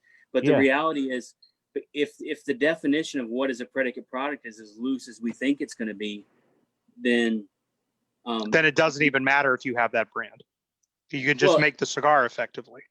Well, for example, let's say for example, I could no longer make what I make because they said no. Then I could go buy 5 grandfathered sizes of broadleaf cigars from, STG or royalty license it or whatever, and continue to make the same cigars I make under a brand, but just issue a change of packaging order or whatever. But I don't know. Yeah, or name or whatever it is. Yeah. I mean, the whole thing is I reposted something I posted 3 years ago the other day, and we should have been going for regulation light 3 years ago, and we'd have been in a lot better situation. So I asked one of the attorneys at our sister company, and I asked him, like, let's say before 2009, before the bill was passed, if the cigar industry had gone to the government and say, we want to be regulated by ATF, because ATF is mostly concerned about illegal sales. Well, ATF has nothing to do with our industry. No, but what I'm saying is, if we would have pushed that 10 years ago, would we be in this situation? And he's like, probably not. He's like, you probably would just be mostly age verification and illegal sales, and you guys would be in a much better position than you are now. Well, I don't know if that's true. If your sister company did it, we'd probably be fucked. But well, no, I was asking him because if they had, they're part of the reason we're fucked now is that they tried to make it super impossible. Stop laughing, Bill.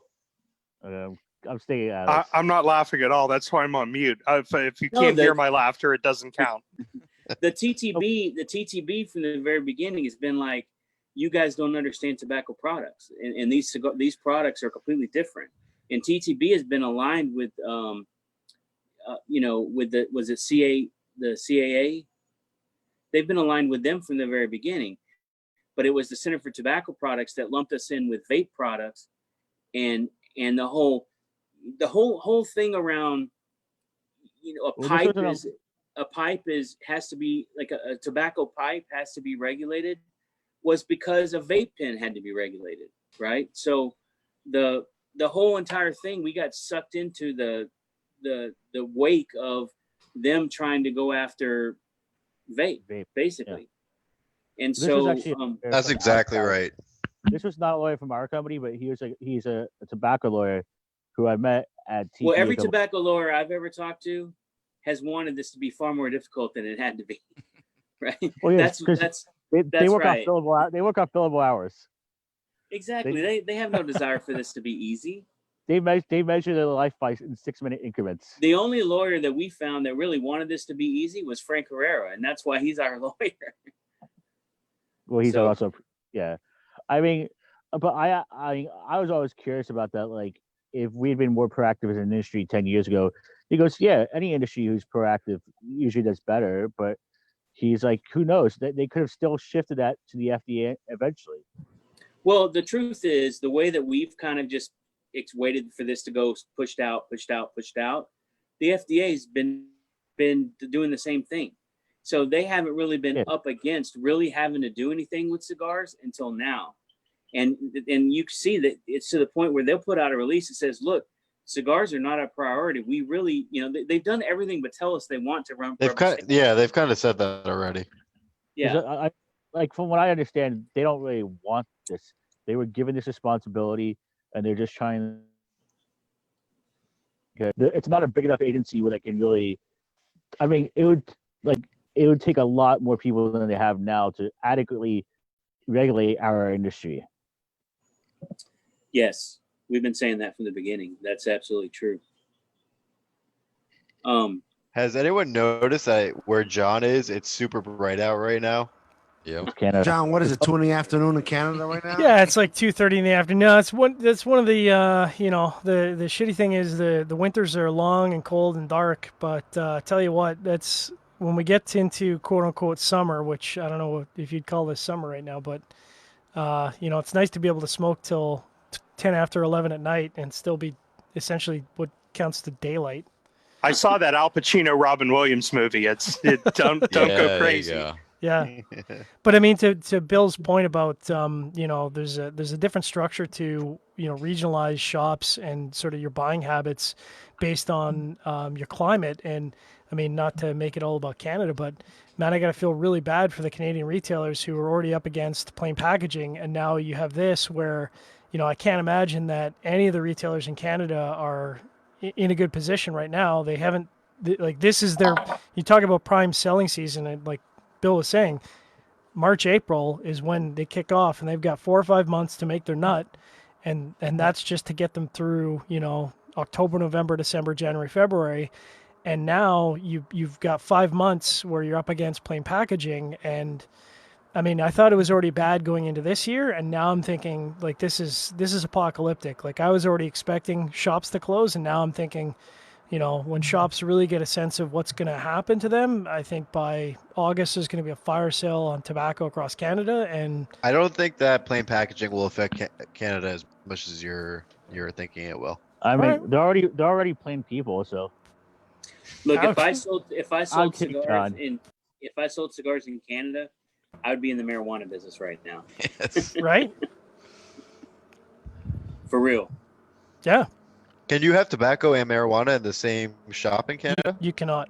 I didn't think so. No, they've got the they've always handled it in a very, I don't know if you call it weird way, but it's the pillars of, you have alcohol, you have tobacco, and you have marijuana, and All the three are idea of separate. the idea of having like this, it's great in the States because you can have a liquor store and you can have a humidor in the corner, and that's perfectly acceptable. But that's somehow illegal here because somehow tobacco and alcohol mixing is bad, even though here I am drinking a whiskey and enjoying a cigar and supporting the industry. That's one of the ways American that dream. You're right. That's one of the ways that the retailer that I used to work for has kind of got something accidentally right through this whole situation. Because in the state of Pennsylvania, if you're a bar, you're closed. And so he had a group of cigar shops in the Pittsburgh area that have tobacco stores, and then they have bars. But the way that he set them up is as two separate businesses. So he's actually been able to open for curbside, but there's like numerous other places that I know throughout Maryland and then throughout Pennsylvania that are cigar bars. And since there is no separation between the tobacco retail space and the bar space, the bar takes precedence. So if it's a bar, then it's closed. So he's gotten kind of lucky throughout this whole situation to have some openness. I've been to his stores. Yeah, he's good. Well, he bought a Raptor because he wanted to be like Skip.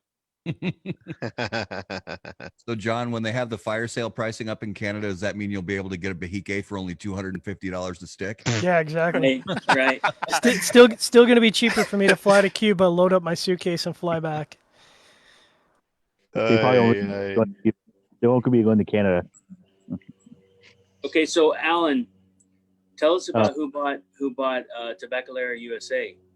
I don't know, to be honest. I mean, like, I know as much as you guys know. I heard Jiunn was in on the deal. Jiunn bought it. He has it. You're welcome, you guys. Hey, Jiunn, don't stereotype. Who said don't stereotype? I did. Right, discounted. Never mind. As far as I know, everything is not changing, and I mean, we're still doing business as usual. So look, I've been a part of a lot of mergers and acquisitions in my day. That's what they always tell you. Yep. I know that. I understand. That's what they always tell you until you get your calendar notice for a 15-minute with HR. Yeah, right. A meeting with the Bobs. It's business as usual for about 12 months, and then suddenly you find out that they were only interested in Maharis and they weren't actually interested in distributing your cigars in the United States. Whole bunch of people take retirement packages out of nowhere because they want to take on a new hobby or whatever. Who just said a meeting with the Bobs? Good reference. Yeah. What would you say you do here? My canary. Good reference. My canary in the coal mine is here in Austin. They have a Casa de Monte Cristo, and it's historically not done really well. And so we're really watching that single store to see kind of what's the harbinger for the rest of them. I mean, all I can do is just keep doing my job and do it well, which That's the right answer. I do a great job. I make my company plenty of money. And Alan, you are correct. Got to just justify my job. And I heard another Alan Rubin say that before. It's weird because, I mean, when I moved here, I moved to Greensboro about 5 years ago when I worked at Altadis in Fort Lauderdale. I worked in the corporate office, and our sister company Commonwealth Altadis purchased Lorillard like 6 months before I moved here, and everyone was worried about losing their jobs. And the truth is, if you worked on the cigarette side of the business, they offered you opportunities to move to Greensboro. Some people didn't want to leave South Florida because they grew up there, and there was a lot of opportunities. I mean, most people, like I would say about half the people took the opportunity to move. A lot of the older people took their retirement packages, or they just found other jobs in South Florida because they didn't want to leave their families. Well, I can tell you, if anything's true after the last couple of months, is finding another job is going to be tough. So everybody thinks these people that are on this 4-6 months worth of groovy unemployment insurance are making out, but if I was one of those people, I would be trying to find a job right now before the other 30 million people to start looking. Exactly. I know some people locally that are on unemployment because of it, and they're just sitting back and waiting and taking the money. And I'm like, no, you need to be making your job right now is to find your next job. And in some ways, you have 3 to 6 months, so you can actually look for a good job. But if I was you, I'd be spending every last second looking for a good job, because if you look on LinkedIn, there's plenty of jobs opening up. Like, it's not like there's a shortage of good jobs opening up, but now they're going to have a lot more candidates than they did before. So, I mean, now's the time to really focus on finding a good job. Well, I've been watching Below Deck, and I really regret not being in the yacht industry. I should have been a bosun on a fucking 150-meter mega yacht. I missed my calling. I should have been a lawyer like I was supposed to be. Would it be RoMa Crafts then? Is that what the plan is? Yeah. I don't know, man. It's hard out here for a yachty.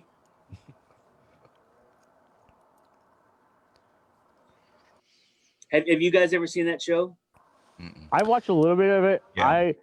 On Bravo, I'm a big fan of Top Chef and $1 Million Listings, but I've catched a little bit of Below Deck, and it just seems like it's kind of like Jersey Shore on a boat. It kind of is, but or Real World. One of those 3-day charters costs like $120,000. That's so insane. I mean, like, to have that kind of money, you can really afford your own boat, and like, but I guess I don't know. I don't know that. I had a friend or a customer who had one of those 120, 130 feet. So he was an oil and gas lawyer in Houston, and he won a big case against one of the refineries that blew up. Ooh. And he had a boat called El Grande. It was like a 60-foot boat. And then when he won that case, he bought another boat called Mas Grande. And then when the BP oil platform blew up, you remember that? Of course, everybody remembers that.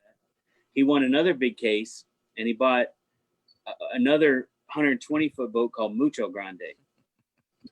But I helped him put a humidor in this humongous boat, and it actually had a humidification and a dehumidification system, right? Anyway, when it was all over with, he kind of took us out in the bay, and we had dinner, and he brought us back. And he said just taking it out to the bay and coming back was like, as soon as you throw the rope, it's 10 grand. Yeah. And then it's like, $6,000 an hour or something to operate. And I'm like, it's like having a jet. It's not like just being able to buy it. You have to be able to maintain it. That's way more expensive than the stove you and Juan have. Right. Yeah, we call that we call that fuck level. You money. That's fuck you money. What's up, Pops? The difference is Skip Martin buys his wood from Amazon. I buy my wood from like my local place that's like $6 for a bag, and Skip's paying $50 for a box of wood. So a good night for me is probably $30. A good night for Skip is $400. That's how you know who got money. So, and see, now I'm horribly confused because we have two Alan Rubins in the room. This is wait. I'm the other Alan Rubin. Alan Rubin. Let me hold on. Is your father here, Alec? Yeah, So we started he's talking in. about. Oh We my! started talking wait, about wait. yachts. When did his Talking father? about When did your yachts father? Yeah, and his it's like you say yachts 3 times, and Al Rubin I shows can't up. What's believe. going on, Al? Whoa, no. My dad's not a water I'm person. just kidding. I'm just I busting can't balls. believe your dad came in here. That's pretty impressive. Hello, sir. Juan, How are you? Juan, you couldn't see me because your sunglasses are on. You're right. And you know why I keep the sunglasses on? Because I'm 47 years old, and Friday and Saturday we had some guests at the office, and we were partying, drinking, and once you're 47 years old, it takes you a few days to kind of recoup. So I'll let you know when I get there. in those 2 days, I must have put away at least a handle and a half of Tito's. So I'm still not recouped 100%. I was actually going to stop drinking. I stopped, but now that you're here, I'm going to get some more because you are, and everybody that doesn't know this, Alec Rubin is one of my mentors in this industry. Alan Rubin. What did I say? Alec Rubin. I'm sorry, but you are my mentor too. You're a younger mentor. I love Alan. You did a great job. You know I love you, and it's been already established. But the job you did with your 2 boys, they are extraordinary human beings, man. I want to have a toast to Alan Rubin, in my opinion, the one and only Alan Rubin, the guy with the red shirt. You can't do that, man. I want to find out how the real Alan Rubin is doing. I saw him on there. He's there. He's speechless. Now that you're here, he's speechless. I'm working very long hours from home now, which is, I guess, a good thing. Yeah, still working. That's a good thing. Yeah. I heard that Alec Rubin had a drunk alter ego. We haven't named him yet, but I've heard that he's maybe as equal, if not worse, than Juan Tito. Is it Alex Rubin? No, Alec Rubin. I'm saying the alter ego is Alex, right? Nah. No, my pops has seen it a few times. It's a good time. It's a good time. Yeah. So I want to say Alec named it was 2 people. He named 2 people without even knowing them. He gave them their drink. So I'll tell you how this started, Alan. So it started with Lola. You know Laura from now she's with Best Cigar Prices, and we're so impressed with her alter ego name is Lola. Mm-hmm. And Lola gave me the name. My alter ego when I'm drunk is Juan Tito. And then Alec, it was last night, gave somebody, Beth from Cigar Internationals, gave her a drunk alter ego of Bianca, which was pretty impressive. And Thor is like a great young kid. I'm surprised he's not on here. But Thor, you would think Thor is the name of somebody's drunk alter ego. But you gave, was it Terrence, Alec? What was that? Trevor. Trevor, which was amazing. But we have to think of a name for your drunk alter ego. What do you think that is? Let me ask one question first. I mean, as I got on and just listening, why do I always hear conversation about like Skip and a yacht? I don't know where he went. He disappeared. He cut off his camera. He's looking up boat prices. Skip is gone. Skip said that they were rioting and protesting 2 blocks from his house. Oh, there he is. He went there to hold a sign that says "Cops suck." Bad cops. Bad cops. Fuck the police. Before we get too far in, Alan, what are you smoking tonight? Smoking a Connecticut, and then I'll follow that up with a coil because it's midnight or whatever. Yeah. What are you drinking? Is that a yeah? fish What are you tank drinking? behind That's your the head? next question.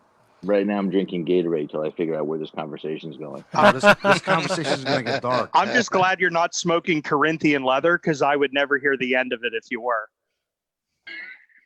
I was gonna leave, but I'm gonna get ice and more drinks because one of my mentors is on the show. My friend, hold on, he missed the question earlier. For your birthday, you know that, right? Say that again. Yes, I just sent you a text for your birthday. Thank you, sir. I don't care Just if it's so you 15 days late. Any birthday, even a year later, it'd be amazing from you, sir. I sent you one on your birthday already, my brother. Check your phone. Hey, Pops, you missed a question earlier. Who's your man crush in the industry? That's a great. Oh, I love it. Who's my man crush in what? In the cigar industry. Oh, it's got to be because Alan's so old. It's probably like Zeno Davidoff. Oh, wow. Oh, booyaka. Winston Churchill. Alejandro Rabina.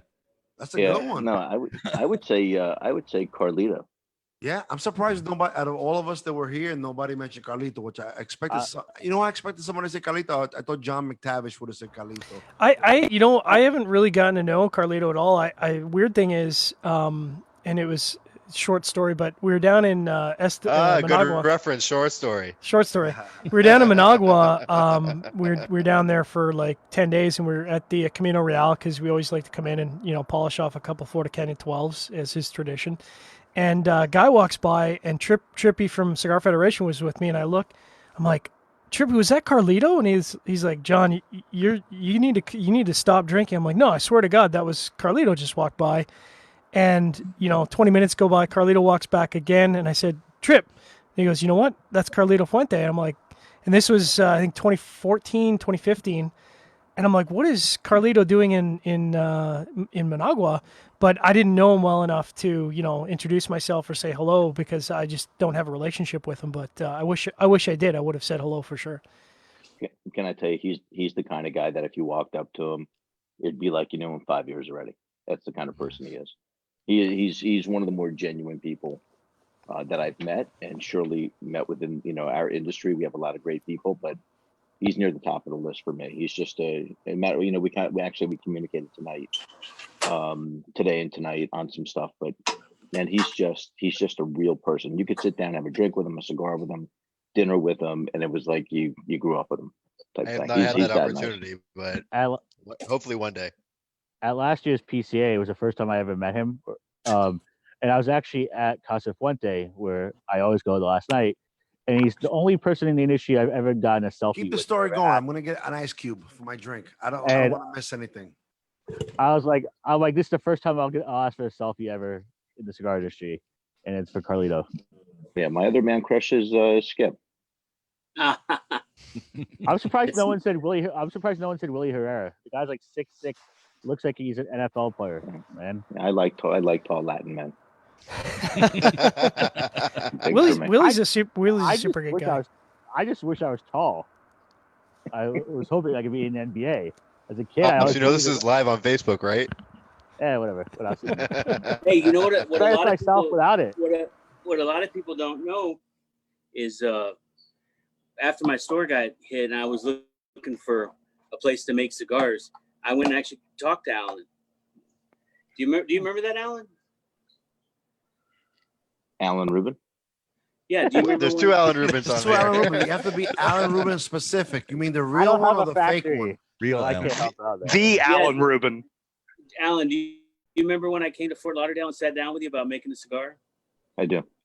That was like 12 years ago. Yeah.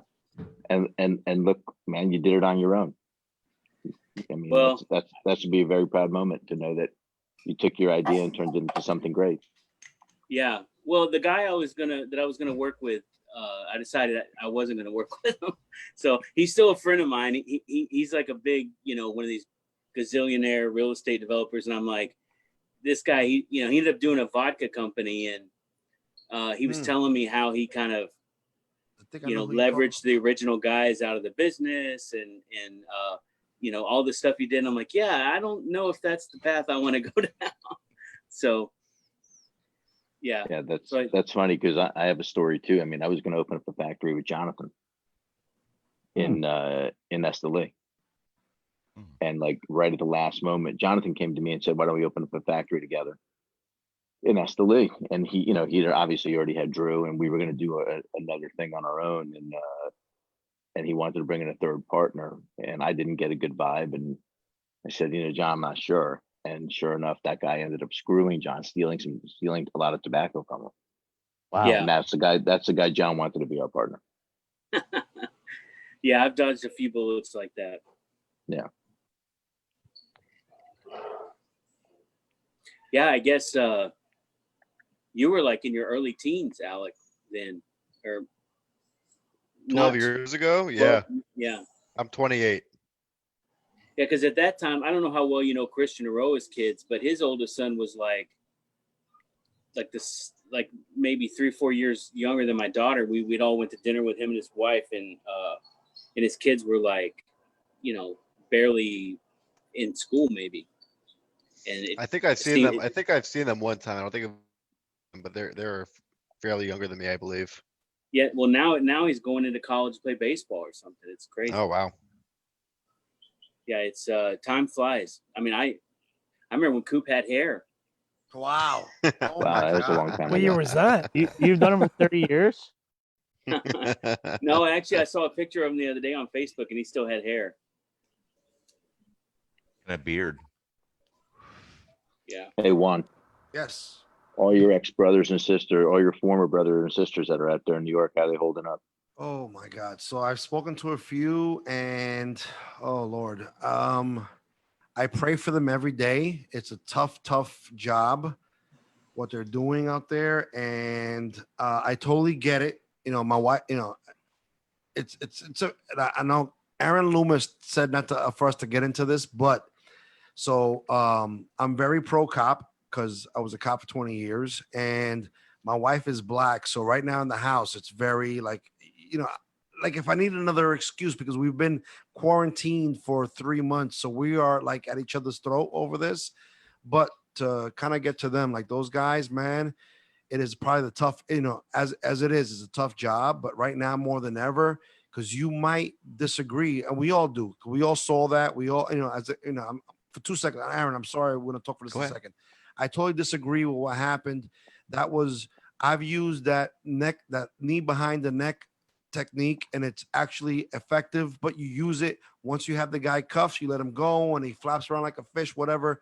It's great for subduing. So, with that said, I want to say every normal cop in this world says that that's excessive, but we still, when you have these riders out there, you got to be out there. It's tough for a lot of these guys. You know, I don't want to get crazy, but you know, right now we have a high suicide rates with police officers across the nations because they can't deal with this. You have the whole thing with coronavirus hits us, boom, that's a disaster right there. And now we got this hitting us. It's very tough, guys. You know, I've had guys cry to me, you know, and they say they wish they could be retired like I am, and I pray for those guys. It's hard, man. It's hard. I'm gonna tell you. I know a lot of people think cops are the animals. We're fucking this, we're that, but 98% of us, maybe even 99% of us, are good people that want to be out there because we want to help people. And my thing, I did 20 years. I didn't see corruption in my whole 20 years. I didn't see racism. I saw guys that tried to do their best they can. I don't care what color it was, that you try to help people as best as you can. But, you know, and I had this big discussion with my wife today. Like, think about in the United States, you have all these millions of civilians. And within those millions of civilians, every day there's a cop having an interaction with them. And it's probably within the hundreds of millions of interactions. And let's say if we do have 400 bad interactions, when you look at the percentages, what is it, 0.0001% that are these bad? But that's what the media focuses on. They don't focus on the good stuff we do. So these people that have their hearts, and I'm telling you, in my 20 years, I've not met a bad cop in my 20 years. To see what's going on right now, cops getting hit in the face with bricks, getting shot. It's just, it's hurtful, and it's very painful for us. And I just do a lot of praying. I talk to as many as I know, and I tell them just to, you know, to try to, you know, hold the line and try to just, this is going to get better, but it's very difficult. So to answer your question, Alan, it's very, very difficult. This is probably the most difficult time to be a cop right now. More than last week we were heroes because we were all that. Well, not we. I retired, but last week they were all heroes because they're in the front lines. They're going to COVID-19 cases, and this one asshole does this fucking thing, and now all cops are bad. It goes back. It's just, it's an emotional, spiritual roller coaster ride that we have to still hold the line, and it's you know, it's tough for us. This is the toughest probably in my 20 years I could remember seeing. Craziness is the toughest that I've seen these poor guys out there. So I mean, I can tell you, obviously everyone's on high alert right now, you know, around the country, actually around the world. I can only pray something good comes out of this, and that this is all, you know, doesn't go away and doesn't get lost. That, you know, that there's some level of justice that takes place and something we can all learn from. But man, what a shame to see what happened. It's terrible. Yeah, terrible. Well, now that I brought everybody down. No, I mean, you know, look, that's what cigar smoking always is, you know, it's like you got guys with different perspectives. You know, Facebook makes it hard because you're trying to communicate in like 100 character words or whatever, right? And when you sit down and like this or in a cigar shop and you're with guys that you know and you respect, you can talk about these kinds of things. And I think it's that kind of, rational, calm, people of different opinions talking things out that broadens people's tolerance. And what happens is we become so narrow. We only listen to the things that, that we agree with. We have this deluge of Twitter and Facebook bullshit hitting us all day long. And you just, our tolerance has gotten more and more and more narrow. And I don't know, it's probably going to get worse before it gets better. I mean, there's also some good that comes from social media. Like I was watching that video of the chief of police in Flint, Michigan, and the people are saying march with us, and he joins in, and I'm like, those are the videos that can inspire us and remind us that we're all in this together. 5 years ago I was on vacation in New York City on the anniversary of 9/11, and it was right after where that gentleman was killed when he was trying to sell cigarettes illegally, and it was right after that. And you walk the streets of New York City that day, and everyone seemed to forget that, and they remember that those police officers, 14 years earlier, were the ones running into the building to save lives. And I'm like, that's what we need to focus on. Is you can't ignore the bad things that happen, but you got to remember that we're all in this together, and those things can uplift us and bring us together, unite us. Well, do you watch Live PD? No, I don't watch a lot. Me and Sean watch that we sit out here and smoke and watch Live PD every weekend. And it's like 2 hours of degenerate. And the general thoughts always come up, which is if they would just decriminalize drugs and they didn't have to deal with people who had drug problems, that would solve a lot of interactions. And then B, it's like you realize that these police, the only people that they deal with the majority of the time are knuckleheads. So it's like their whole entire perspective changes to dealing with everyone like a knucklehead, So if you're a normal person who's never had interactions with the police, and he's just got finished dealing with 10 knuckleheads, you just got to realize that they're dealing with you because they don't know you. They just figure you're like everybody else you deal with. And then about 2 minutes into the interaction, they realize you're not, a bad person, and everything kind of chills out, It's kind of like my aunt was a third grade teacher for a long time. So she's used to dealing with third graders. So she talks to adults like they're third graders because that's what she's conditioned. Exactly. I'm like, and Sharon, I'm 30 years old. I understand. That's a great analogy.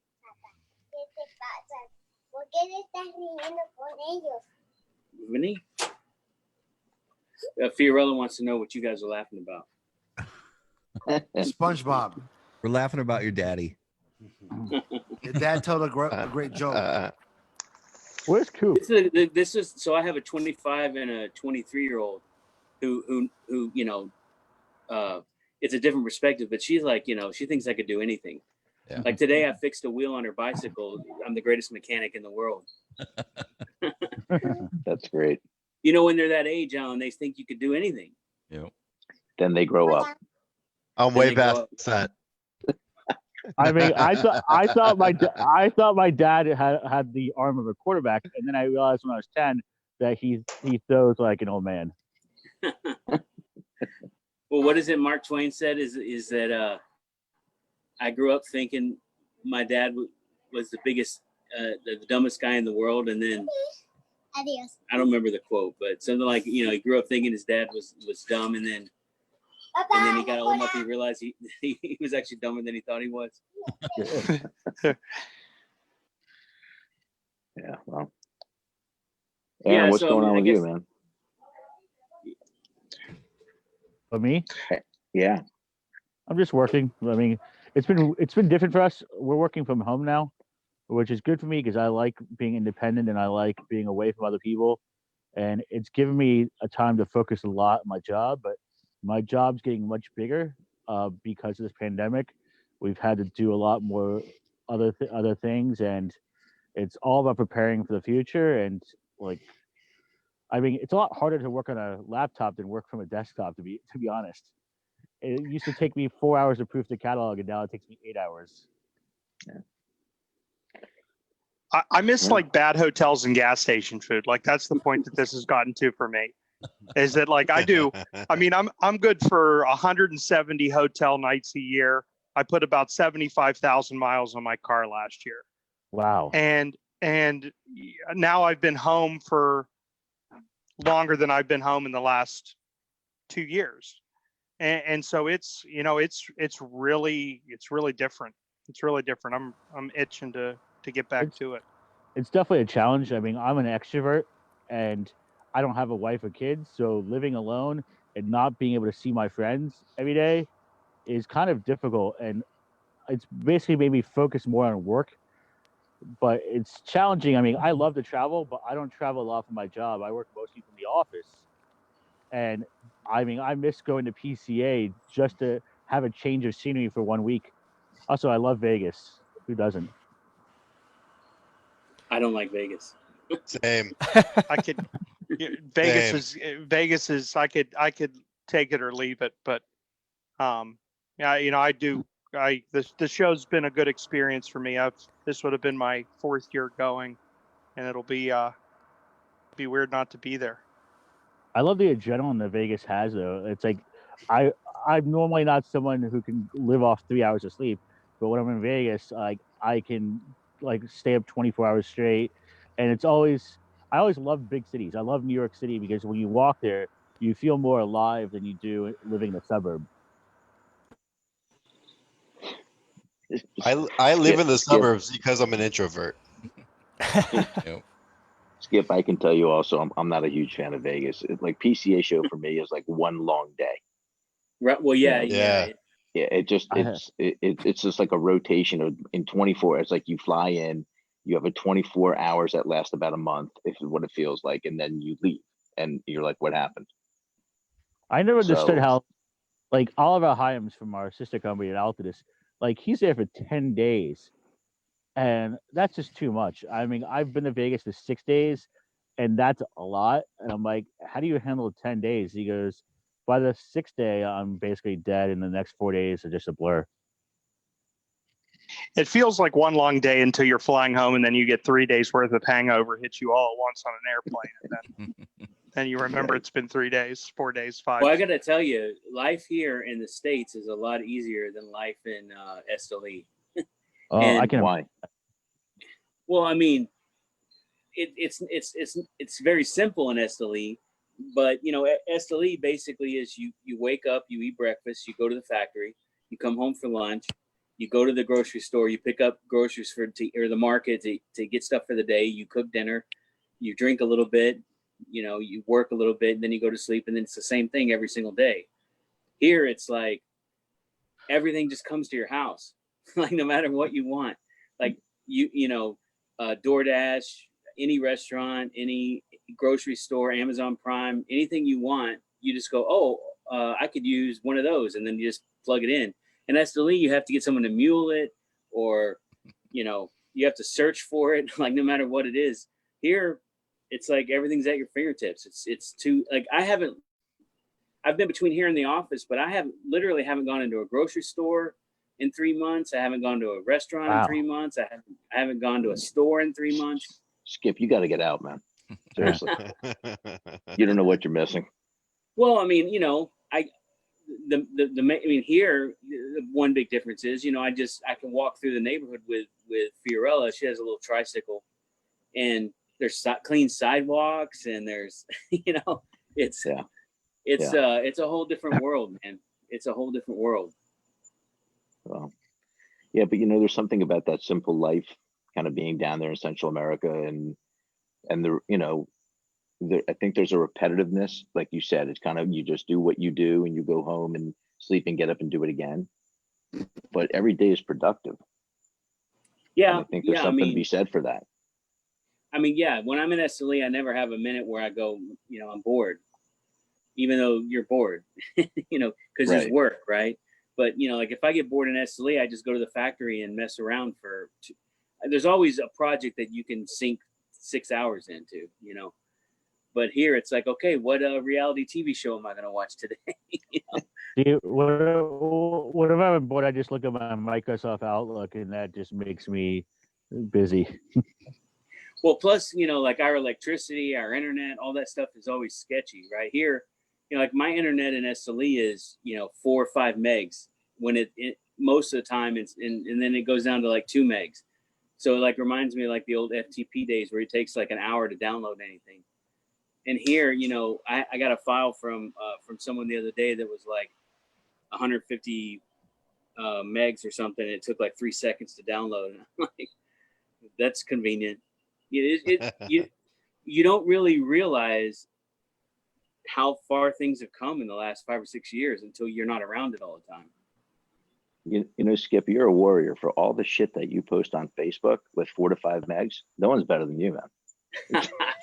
Dude, first of all, if you look at all my, everybody says this, McTavish, but if you look at all my internet posts, it's mainly food, cigars, kid pictures. Every now and then I post something controversial. I thought it was post something controversial every day, and then every now and then do a food pic. No, see, you have to go back and look at my timeline. That's there is one guy in this industry. Well, he's been quiet for the last few years, but there's one guy more controversial than you, and that's Scott De La Pena. Anybody know Scott De La Pena? Yes, Hermosa. Yeah, I blocked him a long time ago. That guy. Oh, you blocked him? Wow, that guy is more controversial than you are, Skip. I'll tell you who's a lot worse recently is Eddie Ortega. Worse than Scott?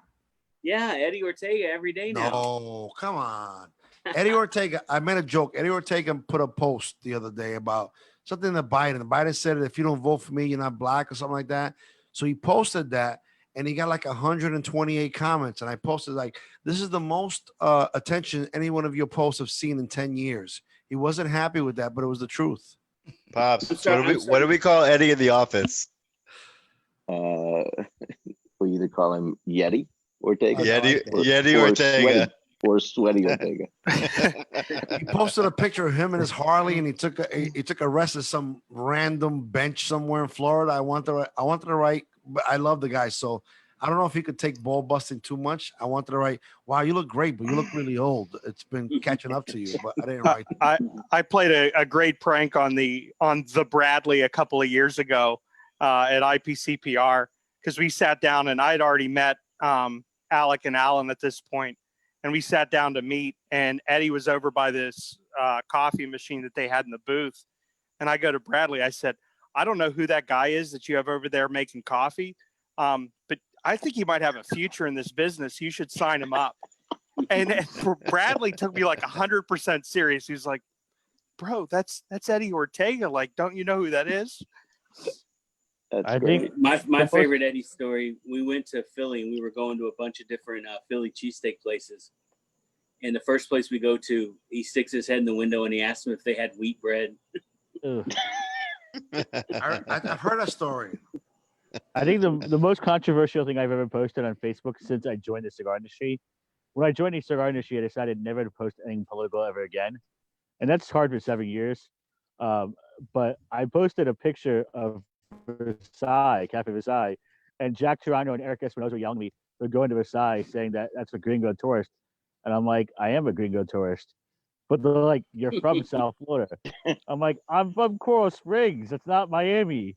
And when I'm home once every 2 years, I'm going to do a tourist thing. Hey, I'm from down here and I still like Versailles. So don't worry about it. I got a great Eddie Ortega story it's that will change, food, but it's good. That will change the whole getting off politics, and it's just a great, funny story.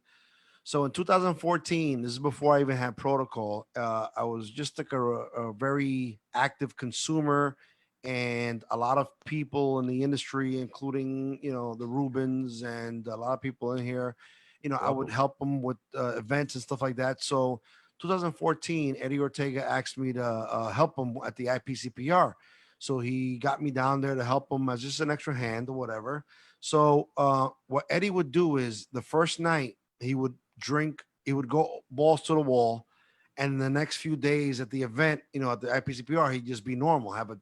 But day one, maybe like a day before, 2 days before the IPCPR, he'd go crazy. So we're at the Circle Bar, and not the fancy one that is no longer there, but the one is still there. At the regular Round Bar, Circle Bar, they both had kind of the same name. So we're there one time, and with one of his business partner when he had Ortega Cigars. This guy's name was Tony Gordon, I think the guy's name was, something along those lines, like his business partner. So we're drinking, we're having a good time, we're freaking laughing. All of a sudden, his partner Tony Gordon, it's like a Mack truck hit him, and he just became unconscious. So we're trying to wake. I'm like, Eddie, what are we gonna do with your partner here? He goes, I don't know. His room's on the 7th floor. I'm out, and he leaves us. It was Bill and I. He leaves, and Bill and I here with his partner, Tony Gordon. Like, what are we gonna do with this guy? This guy cannot move. We lift his hand. So we like put one shoulder over, one shoulder on my neck, one arm on Bill's neck, and we're walking him. And all right, we know he's in the Palazzo. He's on the 7th floor. Let's go up there. So we're walking, and we're like sweating like pigs. We get to the elevator bank. Elevator opens. It's Marvin Samuel. Marvin Samuel opened the door. He goes, "Hey, Juan, how you doing? How's everything?" I'm like, "I'm good, Marvin. I'm good. Marvin, what's going on?" He gives me a hug. He's talking to me. I'm like, "Marvin, I'm just really busy right now. You don't see what's going on?" I'm like, "What's going on with this guy? What's this guy's issue? What's his problem?" The guy is like knocked out comatose. The guy winds up urinating on himself, and the way the urine flow goes, it doesn't absorb into the pants. It must be the angle he was at. So it runs down his leg, goes down into his shoe, and then trickles over his shoe and hits Marvin Samuel's blue suede shoes. So Marvin Samuel's standing there like, "Yo, what's going on with this guy?" And all of a sudden the guy pees on himself, and it gets all over his blue suede shoes. He looks down and he goes, "Yo, what the fuck is going on here? This guy just pissed on my blue suede shoes. Are you kidding me, Juan?" I'm like, "Marv, we'll talk about this later. I gotta go." And I lifted the guy again. We walked to the elevator and took him to his thing. But yeah, the poor guy pissed on Marvin Samuel's blue suede shoes. Marvin's a guy I miss a lot. I love Marvin's Marvin. awesome guy. Marvin, I'm gonna have a toast to you, Marvin, wherever you at in the world, and your beautiful twin daughters. You're also, and your movie's coming out soon. I can't wait to see it. Like 5 years ago, I was at an event in New York City. Their sister company was doing on the Hudson. It was Smoking in the Hudson, and Marvin, Samuel, and I were on that in New Jersey. Top deck. Yeah, it was off Hoboken, and Marvin. We're in the rain on the top deck smoking cigars, and he's pointing at every place in New York City that he remembered and where the company of Drew Estate started in Dumbo and the World Trade Center. And it was just kind of cool to see his connection to that city. And it was the same, it was 9/11. And like he just talked about what he remembers from that day. And it really hit home with me. As someone I'm not really from New York. I lived there when I was very small. My family's there. So my family's from there. So it felt great to hear his, like, every place that he remembered and that he connected with.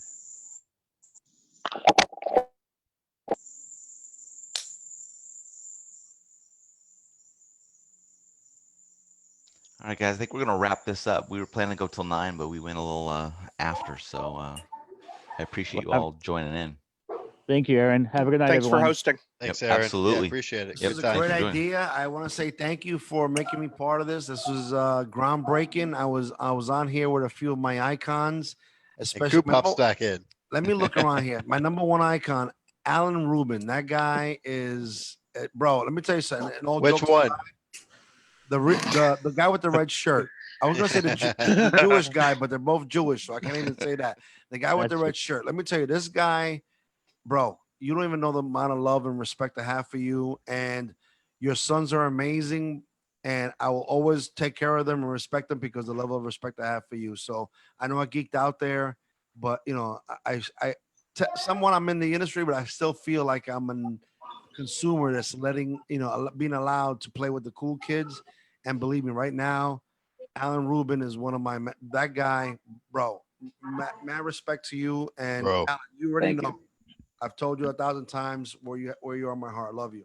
Which one? Thank you. Which one were you? The Jew. The red shirt guy. The red shirt guy. I love the real one. The guy says, "Nah, you just digging that hole, man. You're digging that hole." The guy with the red shirt. The guy with the red shirt. I love you and your sons, and You did a great job raising two extraordinary boys. At least one of two us. Extraordinary men. No, Thank both you, of you. Juan. Even though the guy with the mustache doesn't hang out with me as much as you do. You and I are the ones that are going to get more in trouble, Alec. Your brother, we got to work on. But cheers to that. That was very nice, Juan. I appreciate it, man. The love goes in both directions. You don't have to appreciate that. That's just me talking from my heart. It's the truth. Thank you. He has been drinking, Alan. Yeah. Thanks, Alan, for everything that you do for this I think I've told Alan this sober. I might have told him this sober. I know when I get drunk, I love everybody. This is a true story, Skip. Thank you for mentioning that. But I'm almost sure that I might have told him that sober in the office at 10 o'clock in the morning one day. Alec, didn't I say that in the office to him one day? Yeah, but you started drinking at 10:15, so. Who's your man crush, Juan? Was it Alan Rubin? I didn't think it was. No, Alan Rubin in real life. Like, look, there's a lot of guys in this. This is a whole other topic. I know. Aaron's trying to get off it, but I have a lot of mentors in this industry, and Alec's definitely one of my top 3. He's up there. But my man crush, unfortunately, is Matt Booth. Sorry. Together.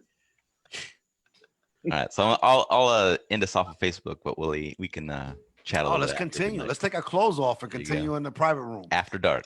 After dark. Boom. So everybody that watched, thank you for watching. We'll thank you talk for to you in the watching. next one. Follow Developing Palates and all their media platforms. Thank Boom. you.